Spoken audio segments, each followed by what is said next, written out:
Morning, everyone. Kindly settle down as our program is about to start. Again, kindly settle down as our program is about to start. Thank you.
Good morning, ladies and gentlemen, and welcome to the second day of the National Convention on Civil Registration and Vital Statistics.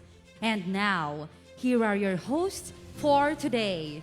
Let us welcome the talents of PSA, Nathaniel P. Gonzalez and Janine Christine V. Almeida. All right, good morning, Philippines Statistics Authority, and good morning, Philippines. Please, microphone for our dear host here. Ayan. Well, while we are still waiting for the microphone from Miss Janine, magandang umaga po sa ating lahat. Alright, magandang tulog nating lahat sa lahat ng ating mga regional offices, sa ating LGUs and ating mga guests. Good morning. Yes, good morning, Miss Janine. Good morning, everyone. Ayan, good morning na sila. Lahat po ba tayo ay excited for our second day ng buong araw na usapan? Yes, marami po tayong i-discuss today. And handa na po ba tayo? Ayan. Handa na po bang lahat? Ayan, may energy ang lahat dahil nakikita po natin. Magkakasama po tayo ngayong araw at hindi pa rin kayo bumitaw. At dahil dyan, maraming salamat po dahil nasa second day na po tayo. Yes, maraming salamat po sa pagdalo sa ating two-day event ngayong linggong ito. At ang ating mga papasalamatan para sa ating event.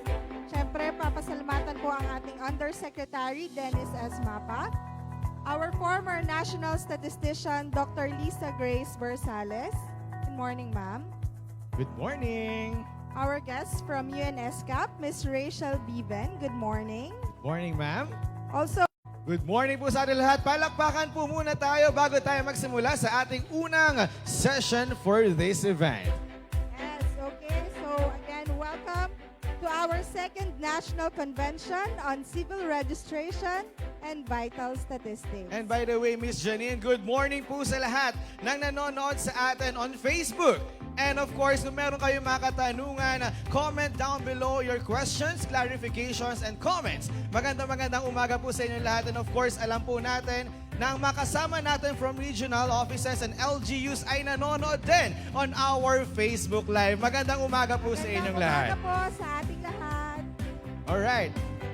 So ang ating first stop for this morning ay ang ating talakayan on CRV divorces Surrogacy. and vitro fertilization. Yan. So everything about the CRVS, no? On building a family, of course, later on makakasama natin ang mga esteemed guests natin and speakers that will have our insights on these issues and topics in the Philippines. So, para naman sa ating overview, umpisahan natin sa ating online and proxy marriages. All right. For our overview of our topic, the first topic we will be having is online and proxy marriages. Kekwentuhan po namin kayo on the background on what is online and proxy, where the contents to become husband and wife or exchange is represented by an agent authorized by and on behalf of his principal to exchange consents. So meaning, meron siyang proxy. Ayan, proxy marriage ito. And reciprocal consent might be given in this manner before an authorized solemnizing officer or as otherwise provided by the law of the place where the marriage is celebrated. Marriage by proxy is easily susceptible to formal celebration because two parties, whether in person or by proxy, must be physically present at the time and place of the exchange of the consents of the principals to become husband and wife. The authority to officiate at celebration of marriage is commonly given or withheld by statute. The form and content of a principal's delegation of power to his proxy is also susceptible to statutory delineation. It is feasible to require by statute that the officiant return a written certification of the facts of the marriage to an official registrar charged with the duty to file and record marriage certificates, and in this manner, marriage contracted by proxy between absent parties might be authorized by statute which provides safeguards against marriages violative of individual or public interest. So that is for proxy marriage. Now, while an online marriage is a form of marriage in which the consent transaction is carried out through a state of connectivity or activities connected to a network or internet system, hence online marriage. Okay?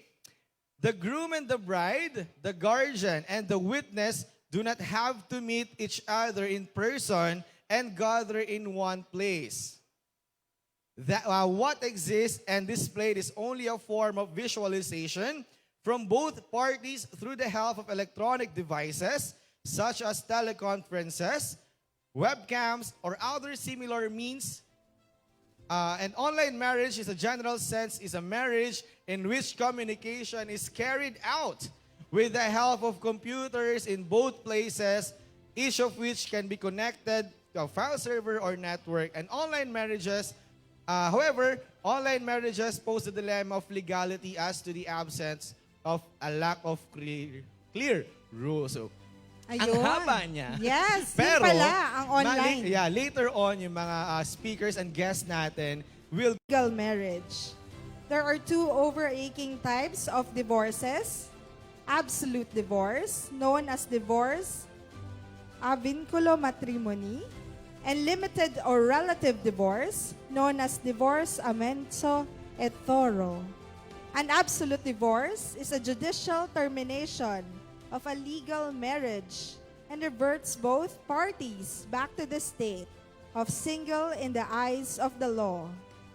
Limited or relative divorce results in termination of the right to cohabitate, but the court refrains from officially dissolving the marriage and the party statuses remain unchanged. So hindi pa rin sila makapaghiwalay ng maayos. Yes. Okay, so also divorce in the Philippines during the Spanish colonization and following the introduction of Christianity, divorce was prohibited and only legal separation was allowed.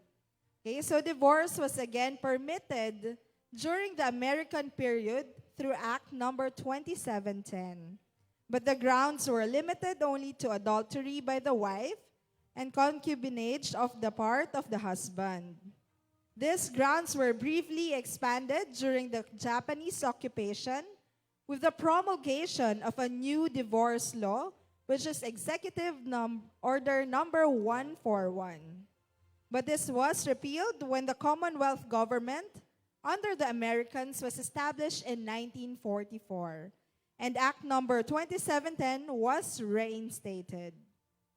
6 years later, Act number 2710 was itself repealed with the introduction of the Civil Code of the Philippines on August 30, 1950. Under the Civil Code, only legal separation was allowed. The Family Code of the Philippines, Executive Order number 209, took effect on August 3, 1988. And it replaced the Civil Code's provisions on marriage and the family. So under naman ng the Family Code, divorce is not Muslim personal laws of the Philippines. So yun lang po. So sa ibang bansa pa po kayo magpapa-divorce. Yan.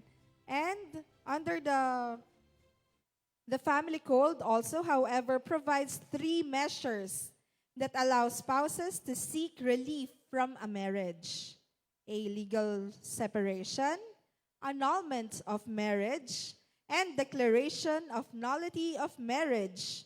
It restrains them from remarrying because the prior marriage still legally exists. Okay, so legal separation allows the couple to live separately but restrains them from remarrying because the prior marriage still legally exists. Alright, and that is a backgrounder ng divorce. Okay? Yes. So again, later sa mga online participants natin, and online viewers natin, we will be explaining everything to you with our guests later on. And now, our next topic will be on surrogacy. Okay? A child conceived through in vitro fertilization by a surrogate mother automatically becomes the legal child of the intended parents at birth if certain conditions are met. As such, the woman who bears the child has no parental status. The United Nations defines surrogacy as a form of a third-party reproductive practice in which intending parents contract a surrogate mother to give birth to a child. While modern practices of surrogacy offer new reproductive opportunities, they also introduce new legal and ethical dilemmas. To date, no internationally agreed definition of the different form of surrogacy exists. Ayun, so yun ang surrogacy. And of course, our last topic for the Talakayan is in vitro fertilization. In vitro fertilization, as cited in the Transnational Law Review Journal, is an assisted reproductive technology that involves fertilizing female eggs with sperm outside of a woman's body in a laboratory. In IVF, the ovulation process is hormonally controlled. Eggs are extracted for fertilization and later implanted in a woman's uterus. IVF enables infertile women, partially fertile women, like menopausal women, and lesbians to become pregnant. It allows single men and women and same-sex couples to have children. Legal issues implicated by dispositional disputes hereby follows. Okay, so that is our 4 topics for this morning. Yan. So now we would now be discussing the guidelines. So sino ba ang magpe-present ng ating guideline? Ayan. We will be presenting our our moderator for this event. No, lagi natin kasama siya tuwing Sabado, alas 3 hanggang alas 4 ng hapon sa PSA Servilis sa Radyo ng Radyo Pilipinas. So sino kaya ang nakakakilala Ang taas ng energy ko Sorry. doon. Oo nga, so ngayon, ipapakilala ko po ang ating moderator for this morning at ang magdidiscuss ng ating guidelines and mechanics para sa ating talakayan ng CRVS. So our moderator is a program producer, announcer, program host of PSA Serbisyo sa Radyo over Radyo Pilipinas Manila, program host of Kalinga Hatid ng Red Cross over Radyo Pilipinas Manila, a retired government employee and broadcaster of Philippine Broadcasting Service, former TV radio anchor, Radio Vision over PTV4 and IBC 13 and radyo ng bayan nationwide. That's why, ladies and gentlemen, Pilipinas, palakpakan po natin si Ka Francis Cancino.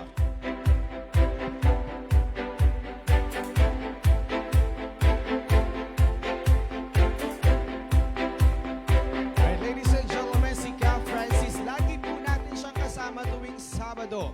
Alas 3 ng hapon hanggang alas 4. Kasama po ang ating CRS ng PSA Surrogacy kung saan sinasagot din natin ang mga katanungan sa CRS concerns and topics.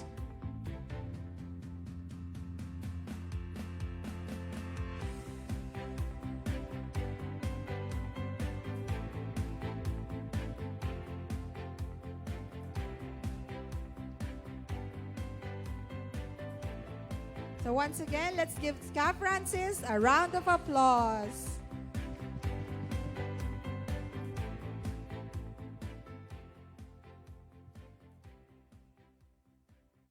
Maraming salamat sa ating mga tagapagpakilala. Magandang umaga po sa inyong lahat. In behalf of our National Statistician and Civil Registrar General Undersecretary Dr. Claire Dennis Mapa Jr. at sa lahat ng mga opisyales at kawani ng Philippine Statistics Authority, I am honored to be with you this morning on your second day of this convention. Thank you very much for being with us, and especially to our distinguished guests, our distinguished luminaries who will be with us to share their thoughts and to enlighten us furthermore of the particular issues we are going to discuss.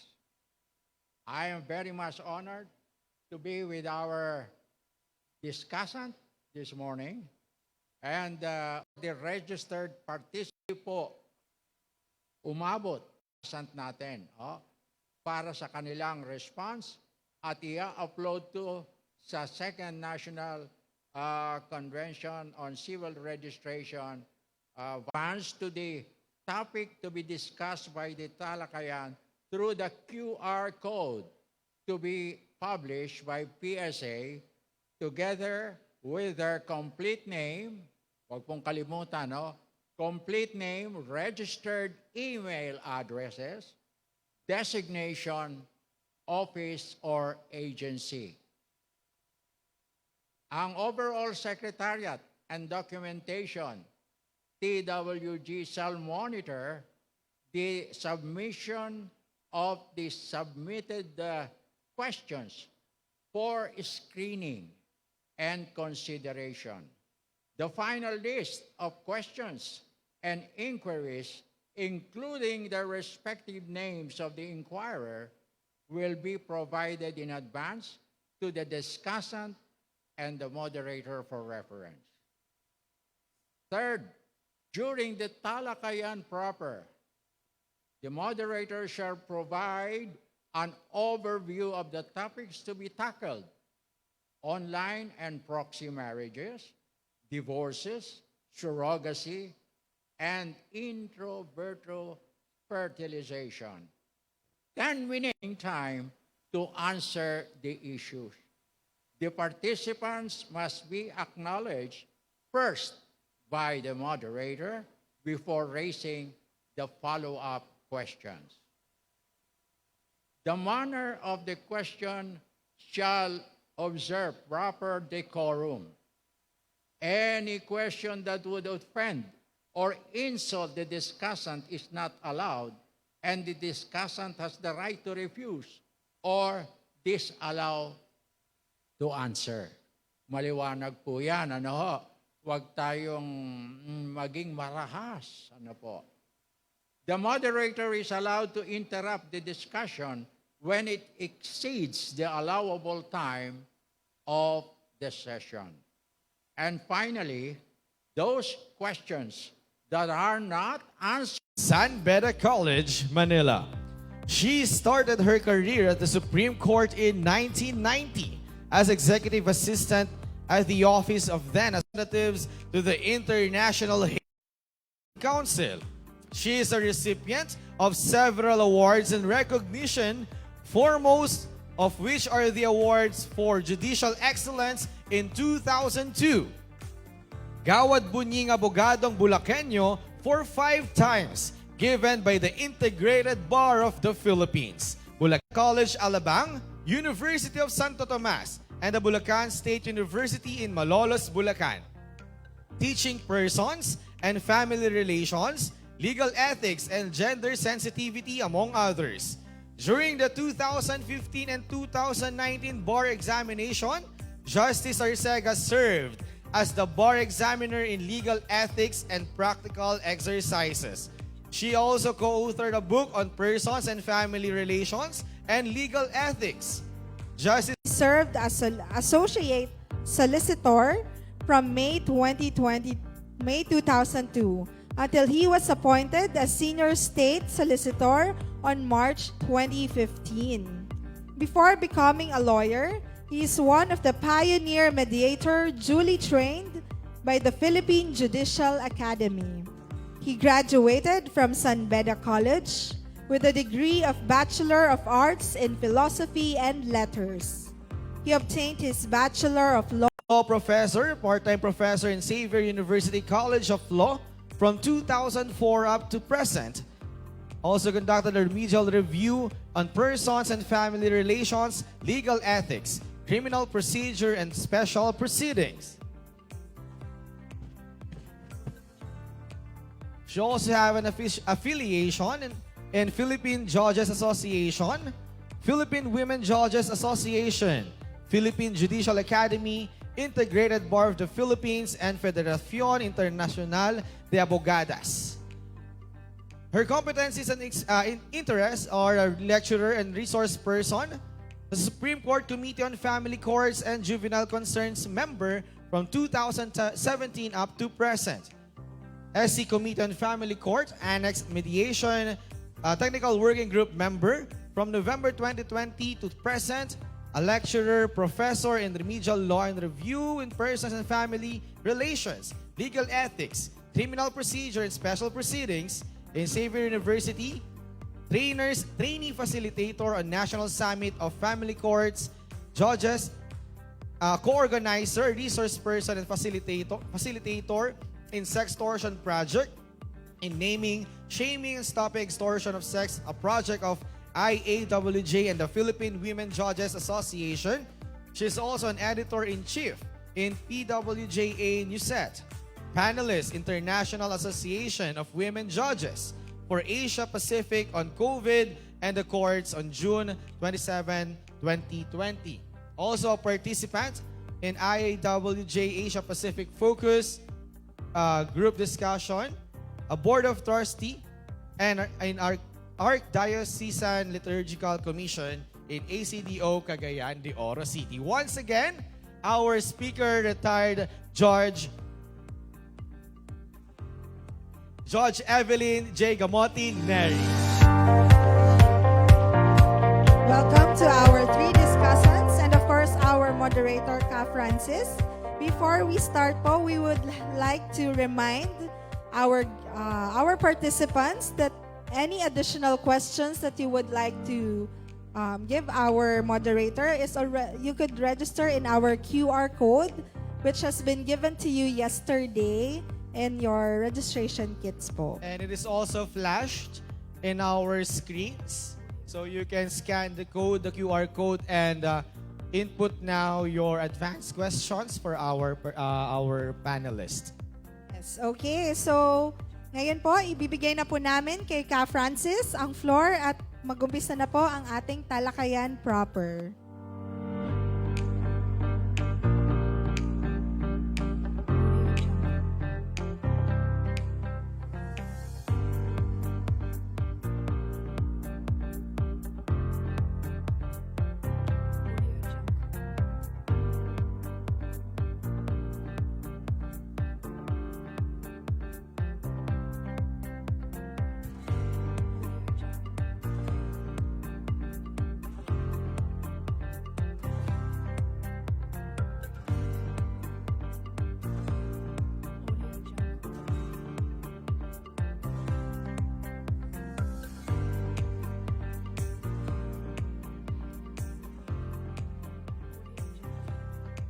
Again, maraming salamat sa ating mga tagapagpakilala. At ladies and gentlemen, we are now opening our talakayan. Ang una pong tema na ating pong bibigyan ng pagpapahalaga o pagbigay ng mga magandang ika nga'y masasabi nating pagpapaliwanag. Kung ang kasalan na idinaraos sa Pilipinas, ito po ay maaaring iparehistro sa ilalim ng umiiral na batas sa pagpapatalang sibil o existing civil registration laws, patakaran at mga alituntunin. Ang mga kasalan naman na idinaos sa ibang bansa, kung ang isa o ang magkabilang partido ay Pilipino, base po sa foreign marriage laws o mga batas na umiiral sa ibang bansa, ay kinakailangan pong ipagbigay alam sa pinakamalapit na Philippine Foreign Service Post. Samantala, kung ang kasalan ay proxy, ito po ay valido din sa ibang mga bansa. At maaari din pong daos ang kasalang ito ng isang Pilipino na naninirahan sa ibang bansa sa ilalim ng kanilang mga patakaran o alituntunin ng pagdaraos ng proxy marriages. Ito po ay valido din sa bansa, resulta para sa preparasyon at pagpapatala ng mga ulat tungkol sa mga kasal o report of marriage.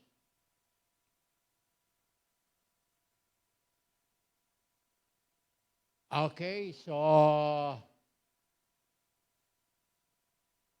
sino po ang magbibigay ng pagtugon sa nasabing paunang sa unang katanungan? Justice Maria Teresa Mendoza Arcega or Justice. Okay, go ahead, Madam. Maraming salamat ho, Sir Francis, sa magandang tanong ninyo na nakasulat sa Ingles, pero lalo hong hindi namin naintindihan nung tinagalog ninyo. Lalo ho kami nahilo. Kasi ho, napakalalim na inyong Tagalog, napakaganda ho ng inyong pagkakatranslate. Pero ho, alam nyo naman, ang ating batas ay nakasulat sa Ingles mostly. Oho.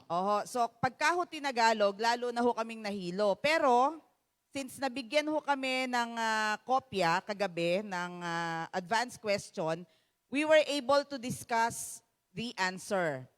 So, meron lang ho akong konting disclaimer tungkol dito sa aming gagawin.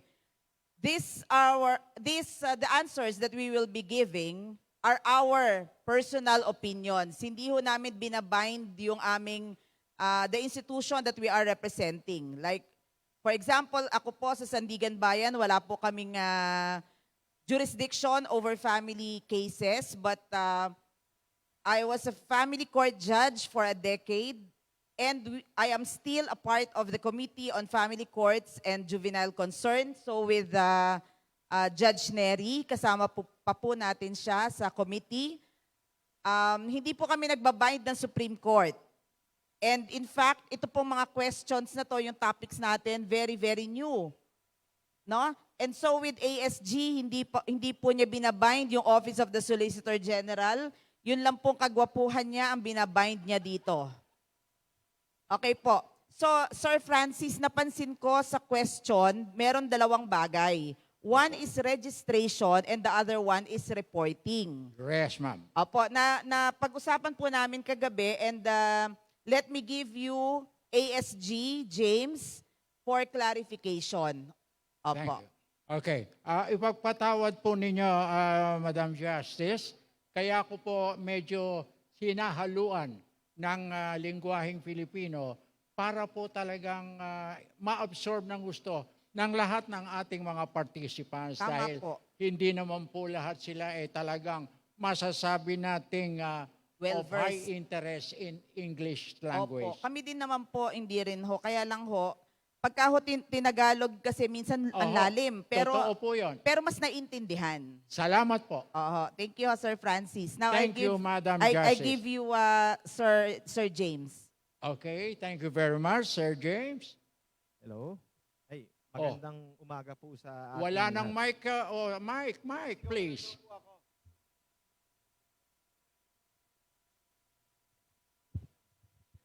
Hello? Yan. Ayan, meron na. Isang mapagpalayang umaga po sa ating lahat. Kami po ni Justice Arcega lihitimong taga-Bulacan. Pero tinalo kami sa Tagalog ni Ka Francis. Ako po akala ko ako'y taga-Balagtas eh. Ah. Ako po maano sa Tagalog pero po nung magsalita po ng Tagalog po si Ka Francis, kinabog po kami lahat. Anyway, moving forward, we stay on the topic. Ganito po, we must distinguish between the reporting and the registration. The reporting is being done before the Philippine Consulate abroad. Registration is being done here in the Philippines. Initially, the DFA has Civil Registry Division of the Office of the Consular Affairs. We have here persons from the DFA. Correct me if I'm wrong. Kitang-kita ko sa malayo, pulang-pula si Madam. Nagliliyab ang kanyang kapulahan. So, I will just touch on a little issue regarding DFA and PSA. Basically, if a report is being done abroad, it is the DFA because there is no office of the PSA abroad. So as a matter of convenience, DFA is receiving this information. They are called reports. That this is not tantamount to a registration under the PSA. Magkaiba po yun. And there are only three reports being made. It's a report of birth, report of marriage, and report of death. So, furthermore, the facts stated in those reports are limited in nature. Meaning, if there will be surrogacy, much to the desire of the DFA to accommodate, they cannot. Why? Because it only provides for specific entries. Same-sex marriage. The DFA cannot accept a report of that fact for the simple reason that in the entry of spouses, it provides for husband and wife. So doon pa lang po, without applying any complex provision of the law, ministerial act of going to the entries, limited na po yung DFA. The authority of DFA to make entries in the report spring from the source of the civil code here in the Philippines, wherein PSA is also observing. Meaning, the action of the DFA abroad merely reflects the actions or the entries being made here in the Philippines. Having said that, ano na po tayo? Clear na po tayo doon. Reports before the consular office is different from registration here in PSA. I will move further with the indulgence of the beautiful Justice and Judge Nelly.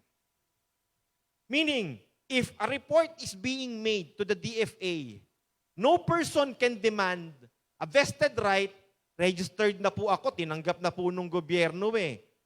Magkaiba po yun. Reporting is one thing, registration is another. It is not tantamount to registration. Right?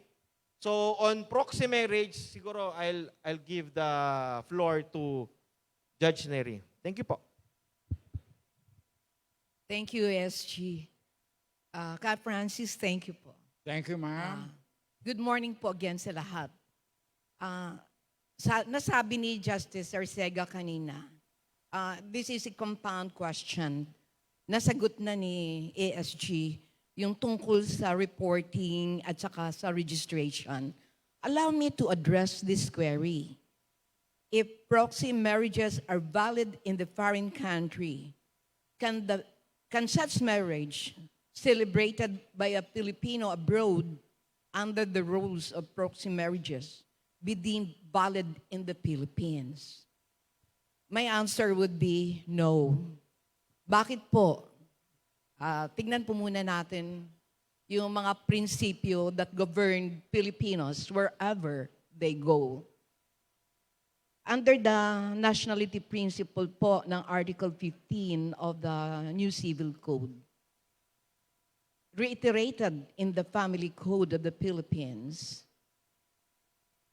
lahat po ng Filipinos, wherever they are, is governed by the nationality principle. Ano po ibig sabihin nun? Kasi po, yung Article 1 mismo na nagde-define ng marriage says, in part, it is a basic social institution, and its nature, consequences, and incidents are governed by the laws of the Philippines. Kaya po, kung tungkol po sa estado ng kasal, kung tungkol po ito sa family rights, kung tungkol sa duties, condition, and legal capacity ng Pilipino, saan man siya magpunta, yung Philippine law ang ang sasagot, no? Ang siyang masusunod insofar as that Filipino is concerned. Now, sa atin po, ang batas po natin is klaro, no? May mga batas po tayo na nagsasabi na yung marriage in the first place, may mga elements yun. May sinasabi tayong formal requisites, may sinasabi tayong essential requisites. Ngayon yung sinasabi nilang proxy marriage, that refers to a formal requirement, no? Yung nagsasabi na dapat may marriage ceremony in the presence not only by the parties, by both parties, but also done before the solemnizing officer and witnessed by at least 2 persons. Kaya pag sinasabi natin marriage ceremony, dapat andoon yung dalawang parties na yon, the bride and the groom, and of course, before the solemnizing officer and the 2 witnesses. Pag hindi nangyari yan, masasabi po natin na hindi valido yung kasal. May isang, natatandaan mo, Justice Tess, may isang Supreme Court case tayo na yung mayor, nag-sign lang sa office niya ng marriage contract. Pero yung parties nasa labas. Nasa labas ng office ni mayor. Hindi sila tinanong, do you take so-and-so as your legally husband, to hold and to have, and to death do you part, gano'n. Kaya, bali nagpirma lang si mayor sa labas, o sa office niya, tapos inilibas yung kontrata, binigay sa parties, yun lang. The Supreme Court declared it null and void, di ba? Kaya, it's by jurisprudence that we give out this answer.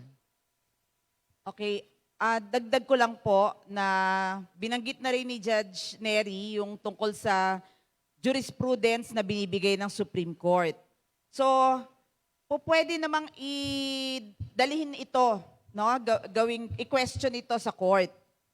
Kung hindi nag-agree sa aming opinion tatlo na this proxy marriage is not valid in the Philippines, adhering to the nationality principle under Article 15 of the Civil Code, pwede naman tong i-question din At ang tanging makakapagbigay lang ng definitive answer dito ay ang Supreme Court.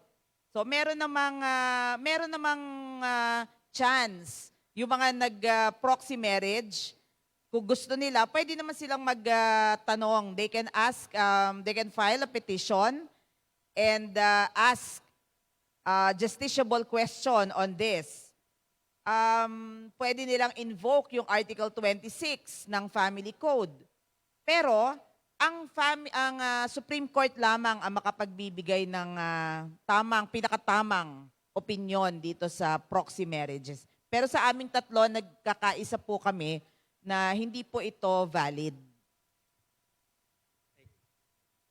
In addition, Ka Francis, I just like to put on record that there is an House bill filed by Representative Ron Salo of Kabayan Party List.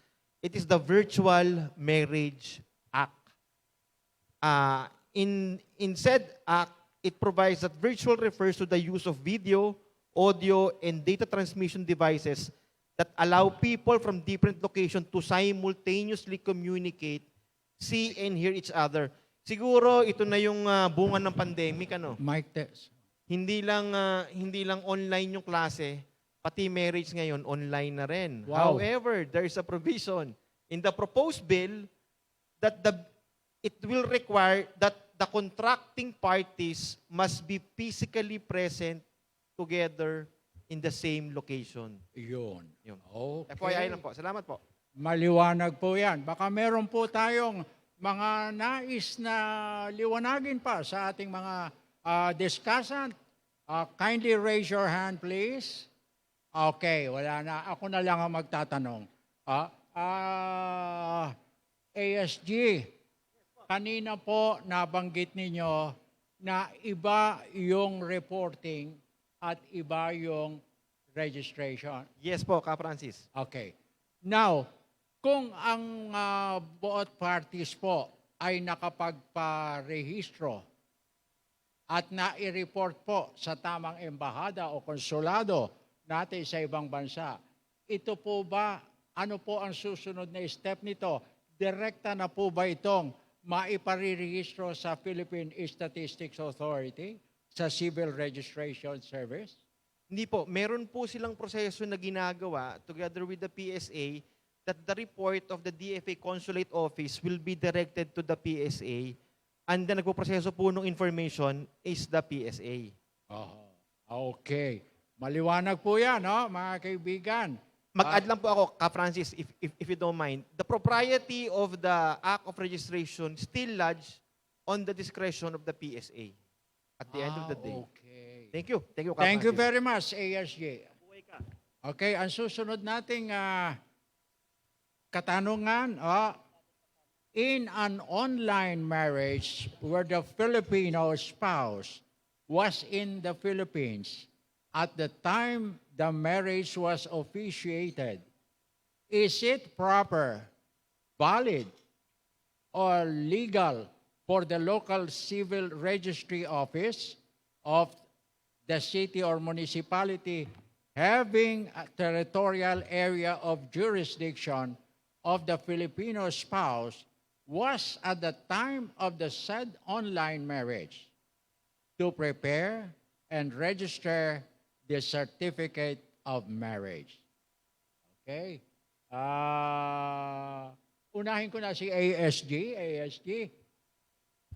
Parang I am lost in translation. Is it correct na do I understand you right, Ka Francis, na ang question is, can an online marriage be Where registered? Filipino spouse was in the Philippines at the time the marriage was officiated. Okay. Online. Online. Online. Again, I will echo the wisdom given by Judge Neri. Yung pong online marriage is not valid. Why? Because very clear yung law, a marriage ceremony wherein both parties will personally appear. Yung online, medyo ngayon lang pandemic eh. The law is very clear, personally appear. Now, if there is an online meeting, there is no personal appearance of parties, virtual appearance. Now, in the advent of the pandemic, we must be very careful on how we use our words. Iba yung virtual appearance sa personal appearance, sa physical appearance. But the law is very clear. The law provides marriage ceremony contemplates a situation wherein both parties, the husband and the wife, will personally appear before the solemnizing officer, declaring themselves as husband and wife in the presence of two witnesses.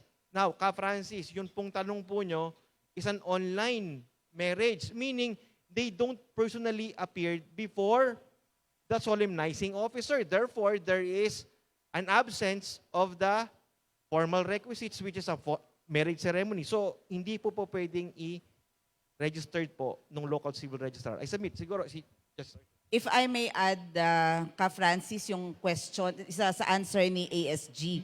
Yes, Sa Madam. Article 29 po ng Family Code, ang sabi po, marriage shall be solemnized publicly in the chambers of the judge or in open court, in the church, chapel, or temple, or in the office of the consul general, consul or vice consul as the case may be, and not elsewhere. So dun sa not elsewhere, kasama ho dun yung iba pang lugar, like virtual or online. Except in cases of marriages contracted on the point of death or in remote places in accordance with Article 29. I'm sorry, it's not Article 29 pala yung una kong sinabi. Or were both of the parties request the solemnizing officer in writing, in which case the marriage may be solemnized at a house or place designated by them in a sworn statement to that effect. So meron lang hong specific na lugar kung saan po pwedeng mag-hold ng ceremony. So hindi po kasama sa listahan ang computer. Hindi po kasama sa listahan yung online, yung virtual. So ang amin pong posisyon is hindi pwede yung online. Unless and until there will be a law amending the family code, so dun lang ho. Yung online, Madam Justice, siguro online selling pwede. Pwedeng Pero pwede. not online marriage. Pwede. Yun. Ka Francis, allow me to add on to Yes, what ma'am. Justice Arcega has explicitly stated, ano? Kasi yung online, hindi naman po talaga siya legal entity. It's not even a place that the law could have referred to. Ngayon, yung sa bill ni Justice, Representative Salo, parang may mga comments din yun. Parang committee, it passed the committee level, but then there has been a number of comments to that, no? We've been through and we've been part of the online hearing, video conference hearing. I presided a family court. Now, when pandemic came in, we have had a video conference hearing. Ito yung personal experience ko.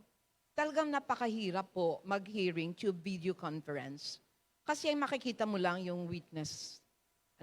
You'll never see sino yung sa likod o sa gilid o kung sino yung nagdidikta sa witness. Kaya medyo mahihirapan tayo to determine whether there was truly a voluntary will on the part of a party to Yes. say yes to the question, do you take this husband? Yes. Baka sabihin. Kaya ang hirap, no? Ang hirap i-determine na walang vitiation ng consent. Kaya we would rather, insofar as hearing is concerned, mas gusto talaga namin in court kasi nakikita namin yung mga body language ng isang witness. No? Kung kahit hindi siya nagsasalita, ano yung napapakita niya nasa mata niya, sa kilos niya, at sa gawa niya. So, and by analogy, ganun din sa kasal. talagang ibang-iba. Yung nakikita mo yung party at nakikita mo kung may alanganin ba siyang magsabi ng I do I do. or hindi. Okay. Salamat po. Medyo meron lang po akong konting follow-up, distinguished guest and discussant. Kanina nabanggit kasi ni Justice,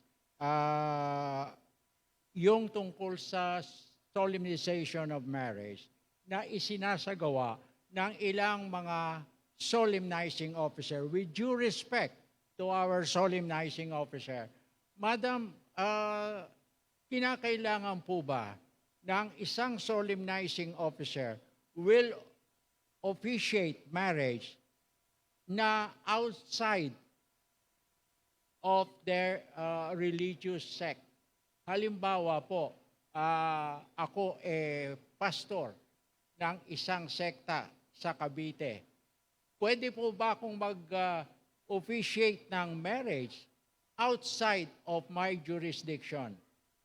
Hindi po, mayroon hong qualification, may requirement ho bawat magkakasal. Opo. Halimbawa, kayo ay pastor na isang sekta, kailangan rehistrado kayo. Yes, yes. Oho, and within your jurisdiction. Aha. At ang mga partido, kahit isa man lang, ay miyembro ng inyong sekta. Ayun, napakaliwanag po nun. Opo.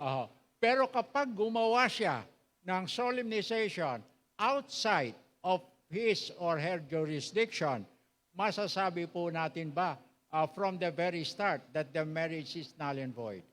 Well, ASG. May I address Judge. the question Yes. po? Bawat po kasi judge, kung judge ang nag-solemnize, ay may territorial jurisdiction. Yes, ma'am. Kaya kung ako'y judge ng Cagayan de Oro, I cannot solemnize marriage outside of my territorial jurisdiction, which is the city of Cagayan de Oro. Kaya yung judge ng Bukidnon cannot solemnize marriage in Cagayan de Oro. Or a judge in Manila cannot solemnize marriage in Quezon City. Kasi may kanya-kanyang territorial jurisdiction. Ganon din po ang mga mayor under the local government code. Although they have the power to solemnize marriage, since mayor sila ng particular place, they should solemnize marriage within that particular place. Kaya kung beyond that, the validity of the marriage would be put into question. Okay. ASG, In addition, yes, sir. Kasi meron pa po akong maliit na follow-up eh. kahit malaking follow-up, Okay. Francis. Kasi po, yes, go ahead, sir.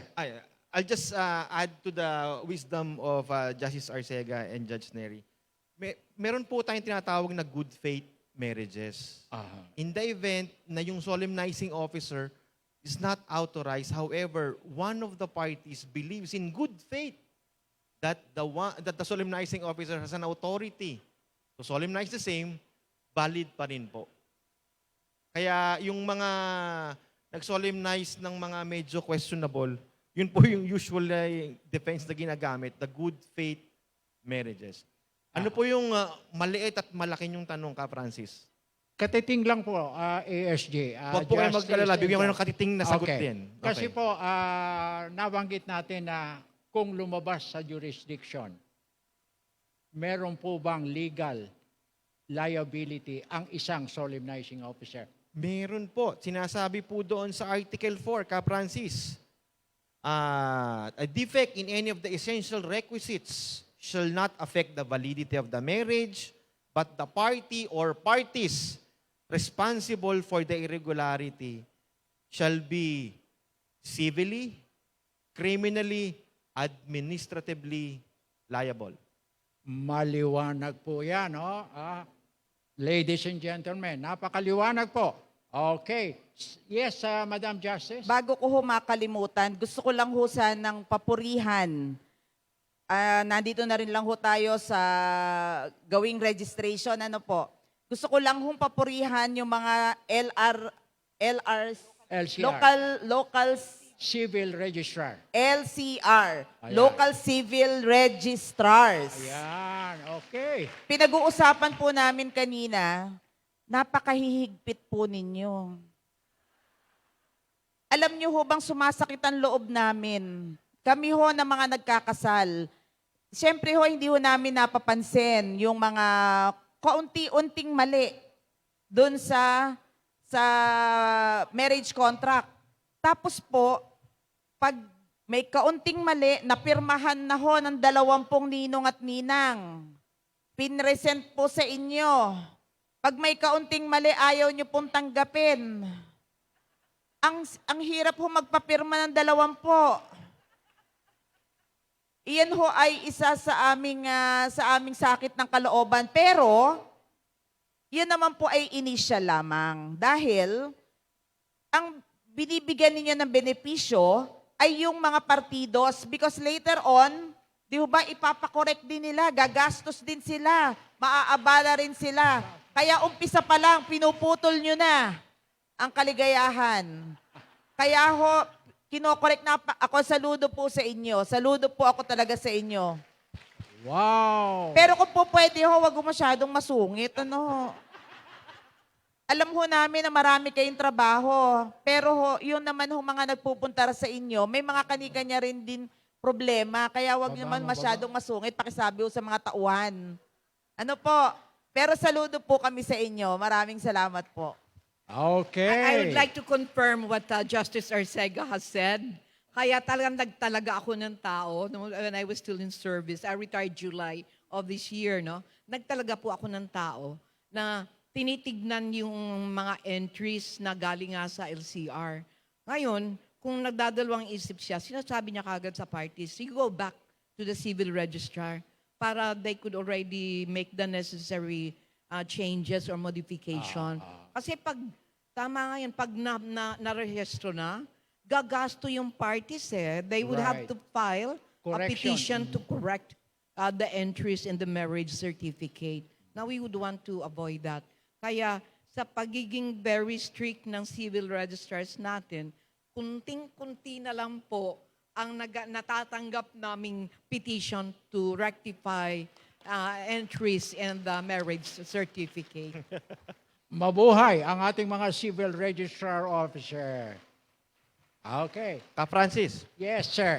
ako po ay merong kasamang dalawang magandang dilag. Isang Aha. justice and judge Aha. who solemnize marriage. Aha. Ang problema po sa OSG, after na i-solemnize, sa amin nagpupunta.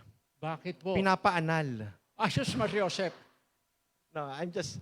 Kayo kontrabida. Masaya na at naanal, Yeah. inaapil nyo pa. Yeah. Okay, so eto na po.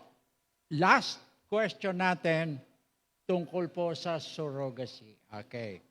In cases of surrogacy, where the child of a married couple, at least one is a Filipino, is being developed in the womb of a different mother, sa ilalim po ng batas ng ating bansa, who will appear as the mother in the certificate of live birth in cases of children born within the Philippines, or report of marriage in cases of the children born outside of the country to a Filipino parents. Is it the surrogate mother, or is it the wife of the married couple? Why and or why not? What are the legal basis? Okay, ASG. That is a very good question. Surrogacy is the process of carrying and delivering a child Aha. for another person. Ganito po, I will not dwell on the question point by point because at the outset, surrogacy is not allowed in the Philippines. What is the legal basis? The legal basis is a Supreme Court decision. In the case decided by the Supreme Court, Beltran versus Secretary of Health, wherein the Supreme Court ruled, yung pong parte ng tao, veins, bloods, uterus, puso, liver, is beyond the commerce of man. Meaning, hindi po pwede natin gamitin to sa isang kontrata. Okay. Yung pong surrogacy, it's part of a contract. At the outset, the contract is void for being against public policy. Furthermore, it is contrary to good custom, considering that for a cause or a consideration, you are giving a part of your body. So, we cannot go on doon sa registration because at the outset, it is against public policy. I submit.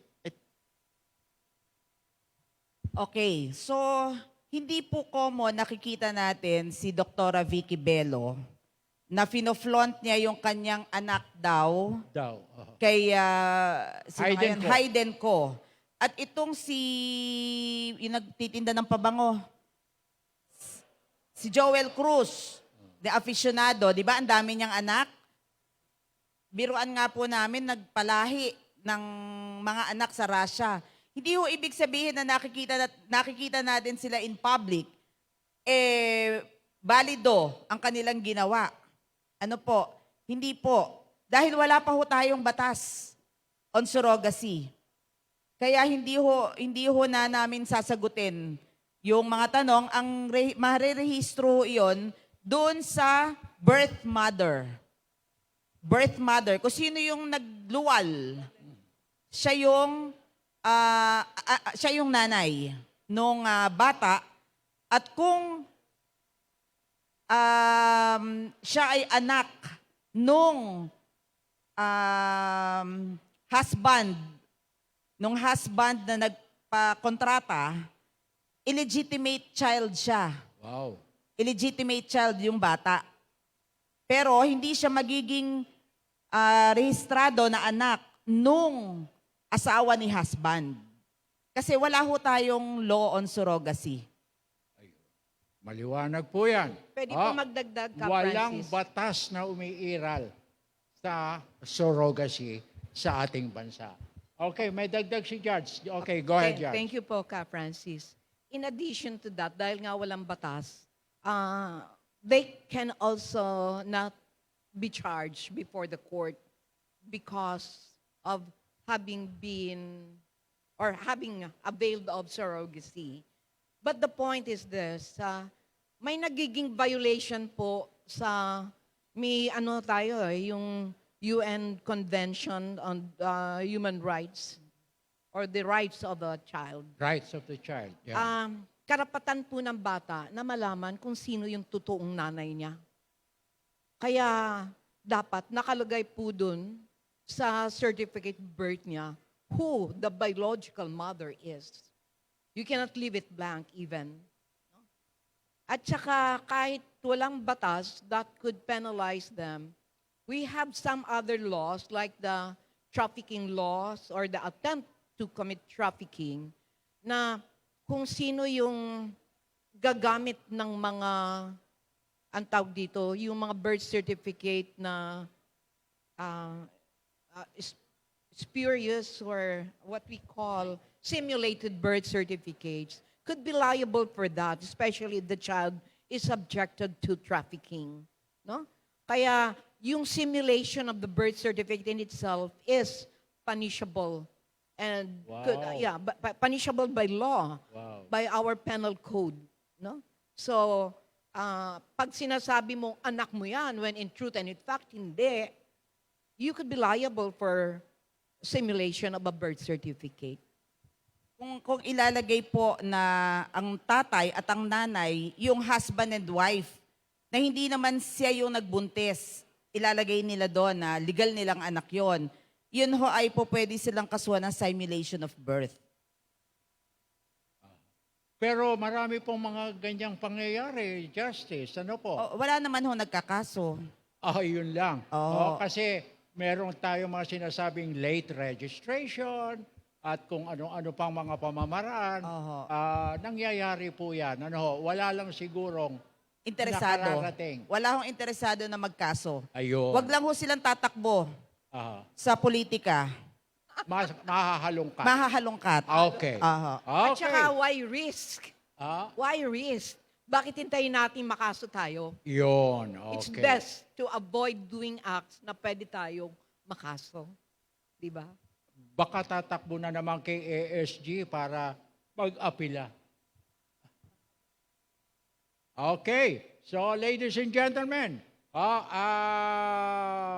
before totally winding, siguro hinga natin ang mga panghuling mensahe ang ating mga legal luminaries. Unahin natin, of course, ang ating pong Assistant Solicitor General, James Kundangan. ASG James, your message. Kudos sa PSA for organizing this event. As a matter of fact, we are really interested on the subject matter. Me and my team, the Bengzon Division of the Office of Solicitor General, is very happy on our research regarding this one. And this is a continuing process in the advent of a global citizenship. Wala na po tayong barriers because of the online, because of the pandemic. However, we must address the issue of legality. Because as we speak right now, the family code is conservative. It is very strict. Marriage is defined as a union between a man and a woman entered into in accordance with law, whose nature, consequence, and incidents are governed by law and not subject to stipulation of the parties except through marriage settlement. Very old school po yung ating family code. In order for us to move forward, there must be a new law amending it. But as of now, we must be the guardians in order to protect the sanctity of the family code. Because in the advent of new technologies and new breakthroughs in science, hindi po angko po yun pong batas doon po sa development. Meron po talagang vacuum in the middle. But we are not arguing, we are adapting. Sabi ko nga po, it is not the strongest or the fittest who will survive. It is the person who can adapt the most.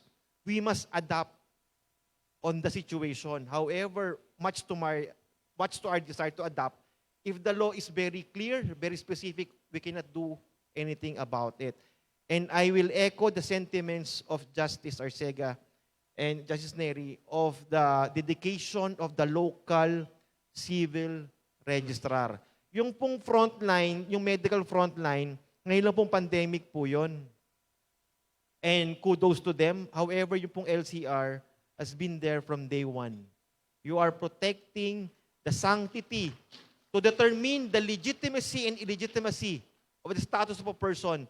Kayo po yung front runner to determine on who is a person in the eyes of the Republic. And in behalf of the Solicitor General, Bernardo Guevara, we thank you and have a good day po. Salamat po. Mabuhay po kayo. Thank you very much, mga kaibigan, ng ating pong Assistant Solicitor General, James Kundangan. Thank you very much, sir. At si Justice Maria Teresa V. Mendoza Arcega ng Anti-Graft Court ng Sandigan Bayan for her message. Okay, so binabati ko po ulit ang organizers nito kasi napaka-organize. Ang organizer ay napaka-organize. Ayun. Kami po ay one-on-one kung i-text ng aming mga assistants ni Ma'am Marisa. Talagang at hangang-hanga po ako dahil napakarami po ninyong matatapang na naririto. Kahit po meron pa rin tayong COVID, narito tayo ngayon dahil gusto nyong matuto ng mga bagong kaalaman, makakuha ng bagong kaalaman tungkol po sa ino-offer ng conference na ito. At kung meron pong mga katanungan kayo, pwede po ninyong ibigay sa organizer ang inyong mga hindi na itanong dahil kulang po tayo sa oras. Dahil kung meron lang ho tayo mga 4 na araw, palagay ko makakakalahati tayo ng tanong. But since halos 1 oras lang po tayo, kaya pagpasensyahan po ninyo, but we are very much willing to answer all your questions via email. Pakiipon na lang po, ma'am, ang kanilang mga questions. Kung wala naman po kayong question, ako ho may question. Ma'am, sa mga sino ho ang ang in charge dun sa typing yung filling up of the marriage certificate? Sino po kaya? Yung po bang partido? Yun po bang judge? O LCR? Kanya-kanya ng sagot, oh. Hello. Ayan, ako naman ang Q&A ni Justice. Well, yung primary, the responsibility to prepare the certificate of marriage lies with the solemnizing officer. But, ito may but po ito ha. Being the parties involved to that marriage, I think you have the responsibility to review all the entries. Kung tama ba siya or mali. So yun yung lagi naming advocacy, no? Pag ini-interview nyo yung PSA, we always make it sure na yung informant or the registrant will review all the entries. Especially po, Justice, sa lower portion, di ba? Yung requirements on the application for marriage license. Minsan nakakalimutan po nilang ilagay yon. It's a substantial entry and to correct it is will go through the process of court.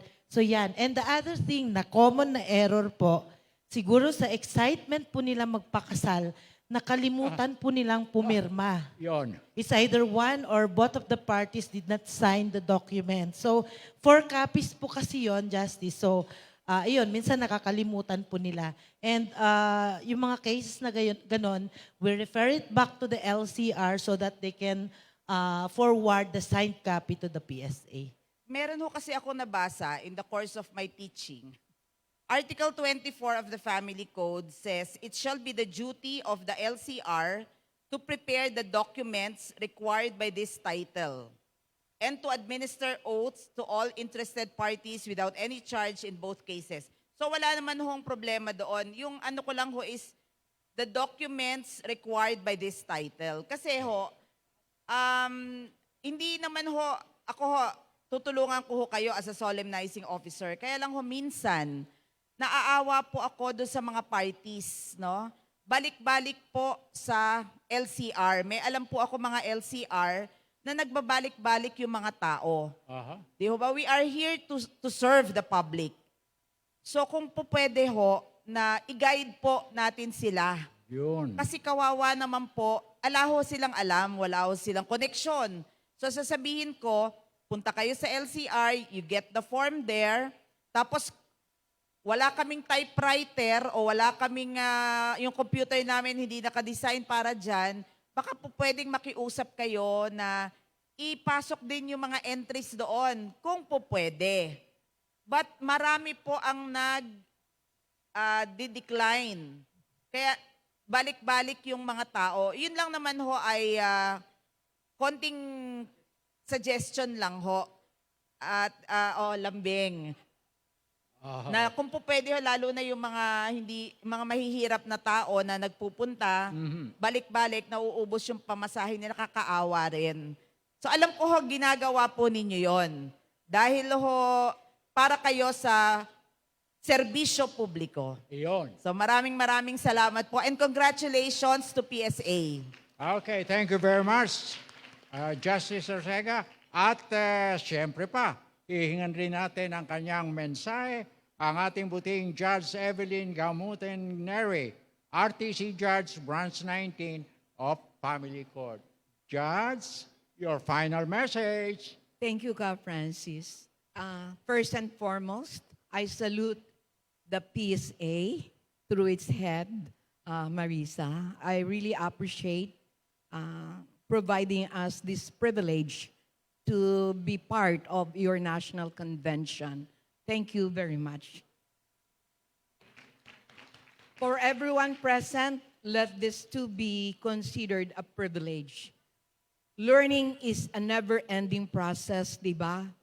Kahit ako, for one, is a retired judge, but I still continue to study, because I teach in the College of Law. So it's a never-ending learning. It is so with us. Every time we attend a convention like this, we learn much. No? We learn much. Ano ko lang, let me take this opportunity of also saying this. Kasi napapansin ko, parang may mga words tayong nai-exchange kasi akala natin pareho lang yon, no? It's just like ASG explaining what reporting and registration is, no? Pag sinasabi po nating void marriage, marami po yan na klase. Kaya yung petition po natin, dapat alam natin na iba yung petition for declaration of nullity of a void marriage. We declare that the marriage is null and void from the beginning.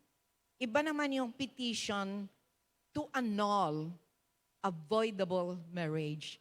Kaya inaannul natin voidable marriage. So hanggang walang petition is considered as valid and binding, no?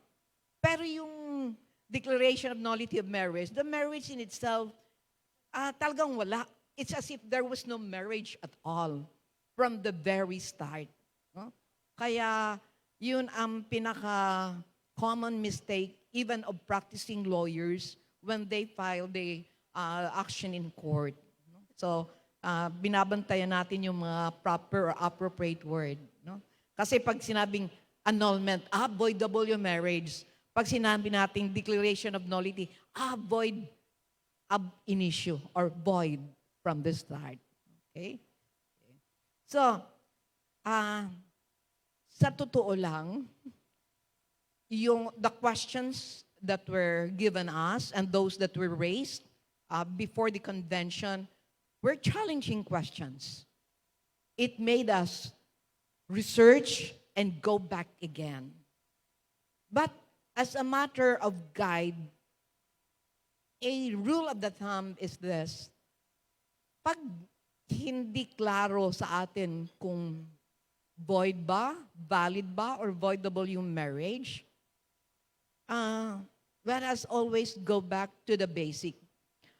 Balik batas po tayo. Yung batas natin, klaro.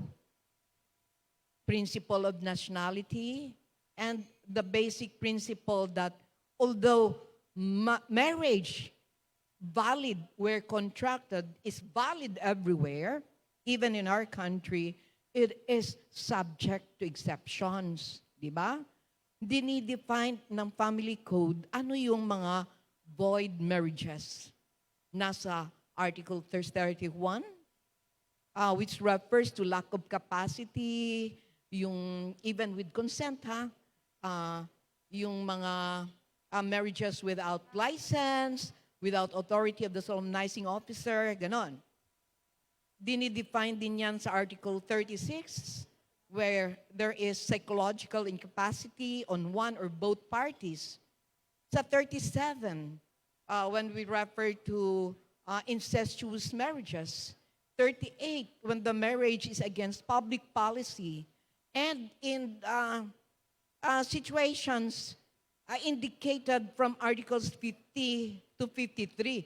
Kasi ang 53 nagsasabi, null and void ang marriage, yung second marriage, pag walang delivery ng legitimate ng first marriage. Kaya dapat, pag yung first marriage na dissolved, dapat may liquidation, dapat may delivery ng legitimate to the children by the first marriage.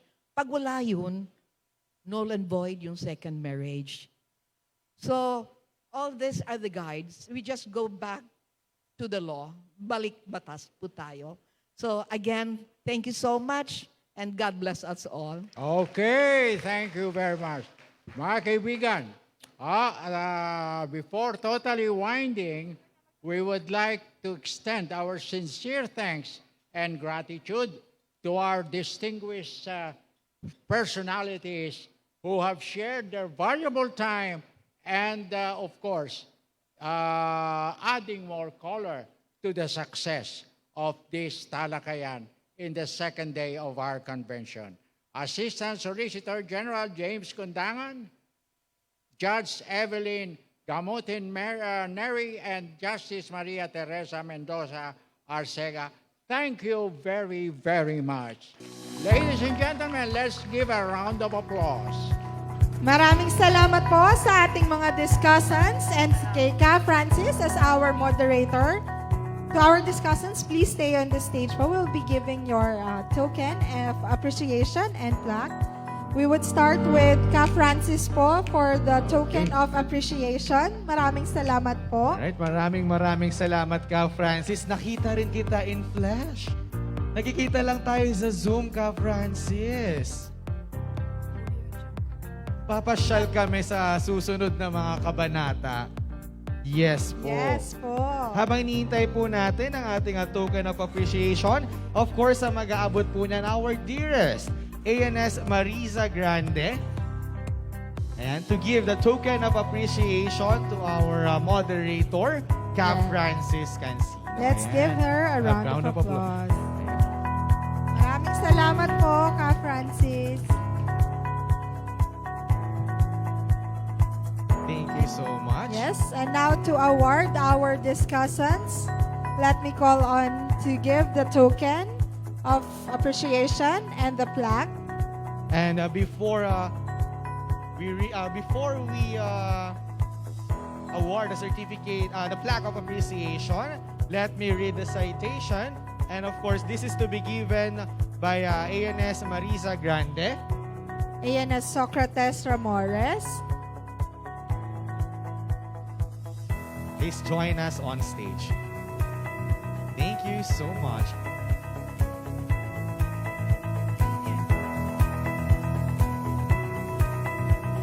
Right, on stage at the back. The plaque of appreciation is given to Assistant Solicitor General James Kundangan in grateful acknowledgement and sincere appreciation for his invaluable service as guest speaker during the Second National Convention on Civil Registration and Vital Statistics. Given this 6th day of October 2022, signed Claire Dennis S. Mapa, Undersecretary, National Statistician and Civil Registrar General. Yeah. Once again, congratulations and thank you very much for our discussants in today's Talakayan ng CRVS. And with the same citation, the plaque of appreciation is given to Justice Maria Teresa V. Mendoza Arcega.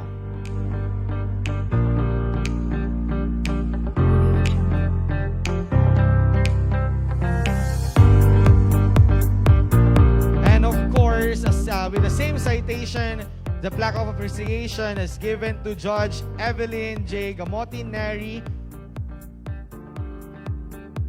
Thank you very much once again to all of our three discussants in this morning's Talakayan. Yes, Miss Janino, while they're having their photo opportunity, that's really a very insightful Yes. discussion with our guest speaker. No? Marami tayong natutunan tungkol sa mga online marriages. Oo, kaya sa ating mga online viewers, hindi po madaling magpakasal. Oo nga. Oo.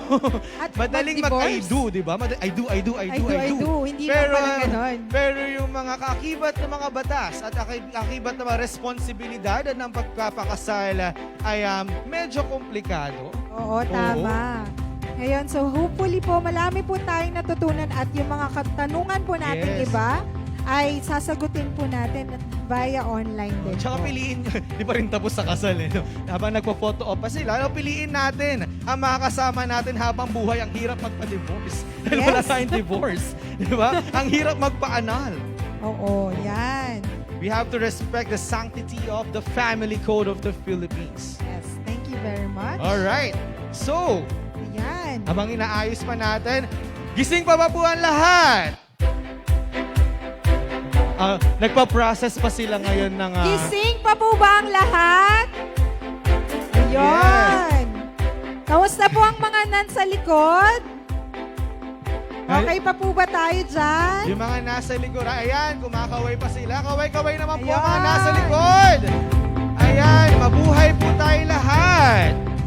At dahil dyan, bubuhayin po ang mga dugo natin, pati sa ating mga online participants, Yes. sa umagang ito, ng isang maganda at nakakaaliw na performance, no? Na kahapon, ang dami rin natin performers. Oo. Diba? Ngayon, meron na naman tayong intermission number at may kita naman na nagpe-prepare na sila. Mhm.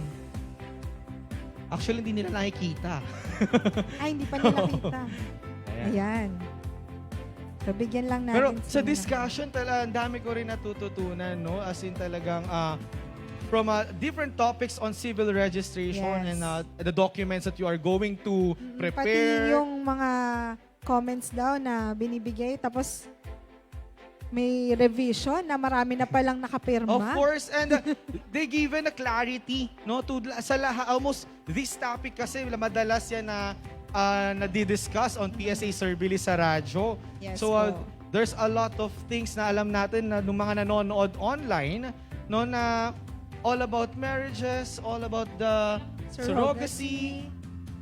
Maraming nagtatanong yan sa atin na tuwing Sabado. Kaya iniimbitahan ko pa rin po kayo, no? Bukas, okay? Alas 3 ng hapon, hanggang alas 4 ng hapon, PSA Survey sa radyo. Of course, hatid sa atin ng Radyo Pilipinas. Kasama pa rin po natin si Ka Francis Cancino.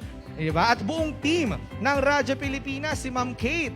And of course, si Tita Linda. Yes, si Tita Linda. So, Yo, bukas diba? po ulit yon. Manood po tayo. Kung gusto niyo pong magpa-shoutout kay Tita Linda, ayan, comment po kayo sa ating Radyo Pilipinas live broadcast tomorrow.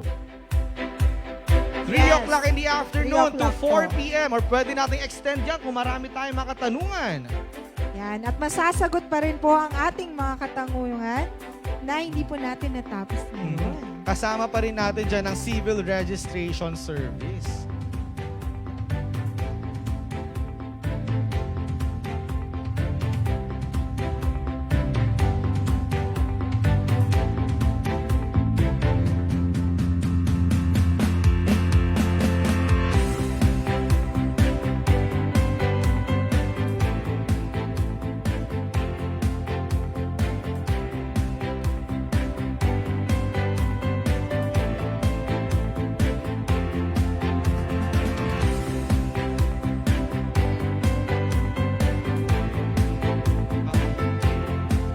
Okay. Alright, and to all our participants, you may claim your official receipts at the registration booth starting lunchtime. Okay? So to our participants, once again, your official receipts can be claimed at the registration booth during lunchtime. Okay? Halika, kausapin muna natin yung mga online audience natin. Backward tayo. Ay, dito daw tayo. Yan, kamusta naman po ang ating mga online participants? Alright, can you share this post? No, use the hashtag 2NCCRVS. At ipakalap natin ang ating convention on civil registration and vital statistics. Like and share po tayo. And also, don't forget to like and follow Philippine Statistics Authority official Facebook page and Twitter accounts for more infos and updates. And for more questions and clarifications, you may email us at info@psa.gov.ph. May number ba kayo? Hindi ko kabisado, ang dami. Marami tayong number. So, mag-message na lang po tayo sa ating Facebook page. Yes. And bukas ang Facebook page natin sa mga inquiries and clarifications. So, mag-comment lang po kayo at sasagutin po namin yan sa abot ng aming mga kakaya. Diba? Yan. So, nakapag-merienda na po ba ang ating mga participant? And of course, di ba, habang nag-memorya natin mga participants, sa mga online participants pa rin po natin, i-follow din po natin ang Radyo Pilipinas. Yes! Yan. Para updated tayo sa anumang balita, saan man sa mundo. Ano? Di ba? Ka Francis? I-like din po natin sa mga regions. I-like din po natin ang mga Facebook page ng inyong ng kanya-kanya mga regional offices po ninyo, no? Dahil sila rin po ang nagbibigay ng iba't ibang impormasyon at kasagutan sa inyong mga katanungan. Ayan. At syempre, para naman sa ating mga participants po dito, mamaya pwede po nating bisitahin ang ating exhibit po sa labas, dito po sa right side ng ating stage. Ayan, meron tayong mga booth dito for our PSA Surveillance. Nandyan din po ang ITDS. Yes, at nandyan din po ang lahat ng mga nag-submit ng most innovative yung Entries. ating presentations. They are 41 entries. Yes, yes. Okay, and now, mula Luzon, Visayas, Mindanao, buong Pilipinas. Yes, our third finalist for the regional cultural contest. Let us welcome our representatives from the Ilocos region. Let us give them a big round of applause.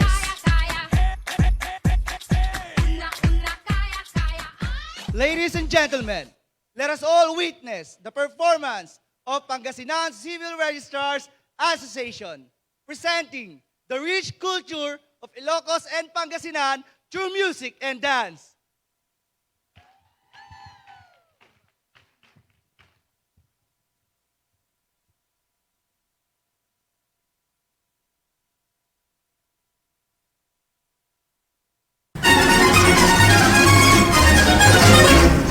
Pamulingawin, pusok hindi naman tuwing masasawag, ang galit na sadyang paano magumang di ka pagtutukan, tuloy agayan, ang rubyo dahil ma'am. Pamulingawin, pusok hindi naman tuwing masasawag, ang galit na sadyang paano magumang di ka pagtutukan, tuloy agayan.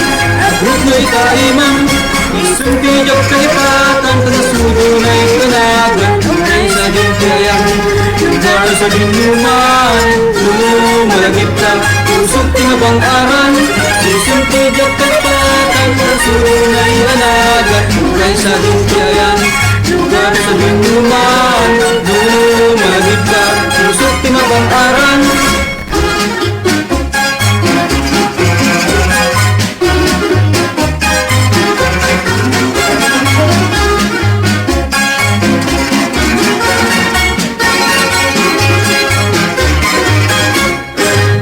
Makiragsak, makikansyon, kaya makisala, itinaragsak ang kultura ni Ilocos.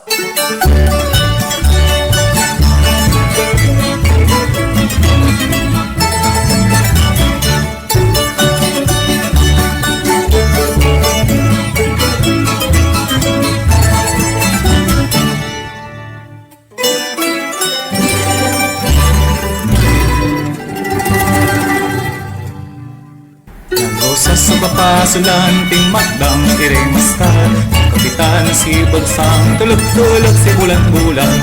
Alama, kurong makalkal na, bingalo, apikloy malambang to. Balot si siwi-siwi, manasig girl manarawi, balot si bula si was miti-miti. Nandun sa sukapasulan, kumagdang iremastal, kapitan si bagsak, tulog-tulog si bulan-bulan. Alama, kurong makalkal na, bingalo, apikloy malambang to. Bambalot si siwi-siwi, manasig girl manarawi, bambalot si bula si was miti-miti. Galila, Miligan, Misayaw, at marakot na kultura ng Pangasinan. Manundugan, ilog at iman, tabi ka na, ikaling baba, aking kaan ko'y pinayawan, ay mapayot kong pinagkasan. Manundugan, ilog at iman, tabi ka na, ikaling baba, aking kaan ko'y pinayawan, ay mapayot kong pinagkasan. Labas-labas, may natin ko pagayayama, ang mga root sa malasangan, sa pangingilyo, di ko'y nagusto.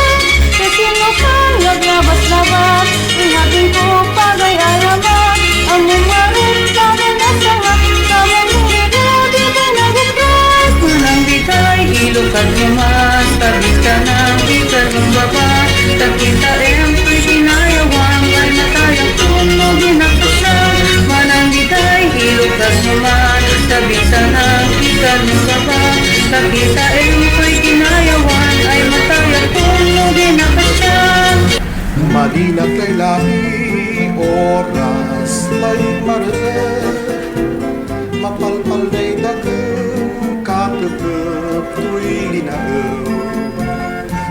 Day kugip ko binagunan kong tampol, tapos sa'y linggas mo sikan-sikay hamamayun. Lalo labilay no sikalay nanangan, napunas lan amin suerman ya aktibitan. No nanunutan gulay samit tay ugali, at taka na lingwanan angkat kauyos na bilay. Lalo labilay no sikalay nanangan, napunas lan amin suerman ya aktibitan. No nanunutan kulay samit day ugali, at taka na lingwanan anggat kauyos na bilay. Mabilay subalong kasal.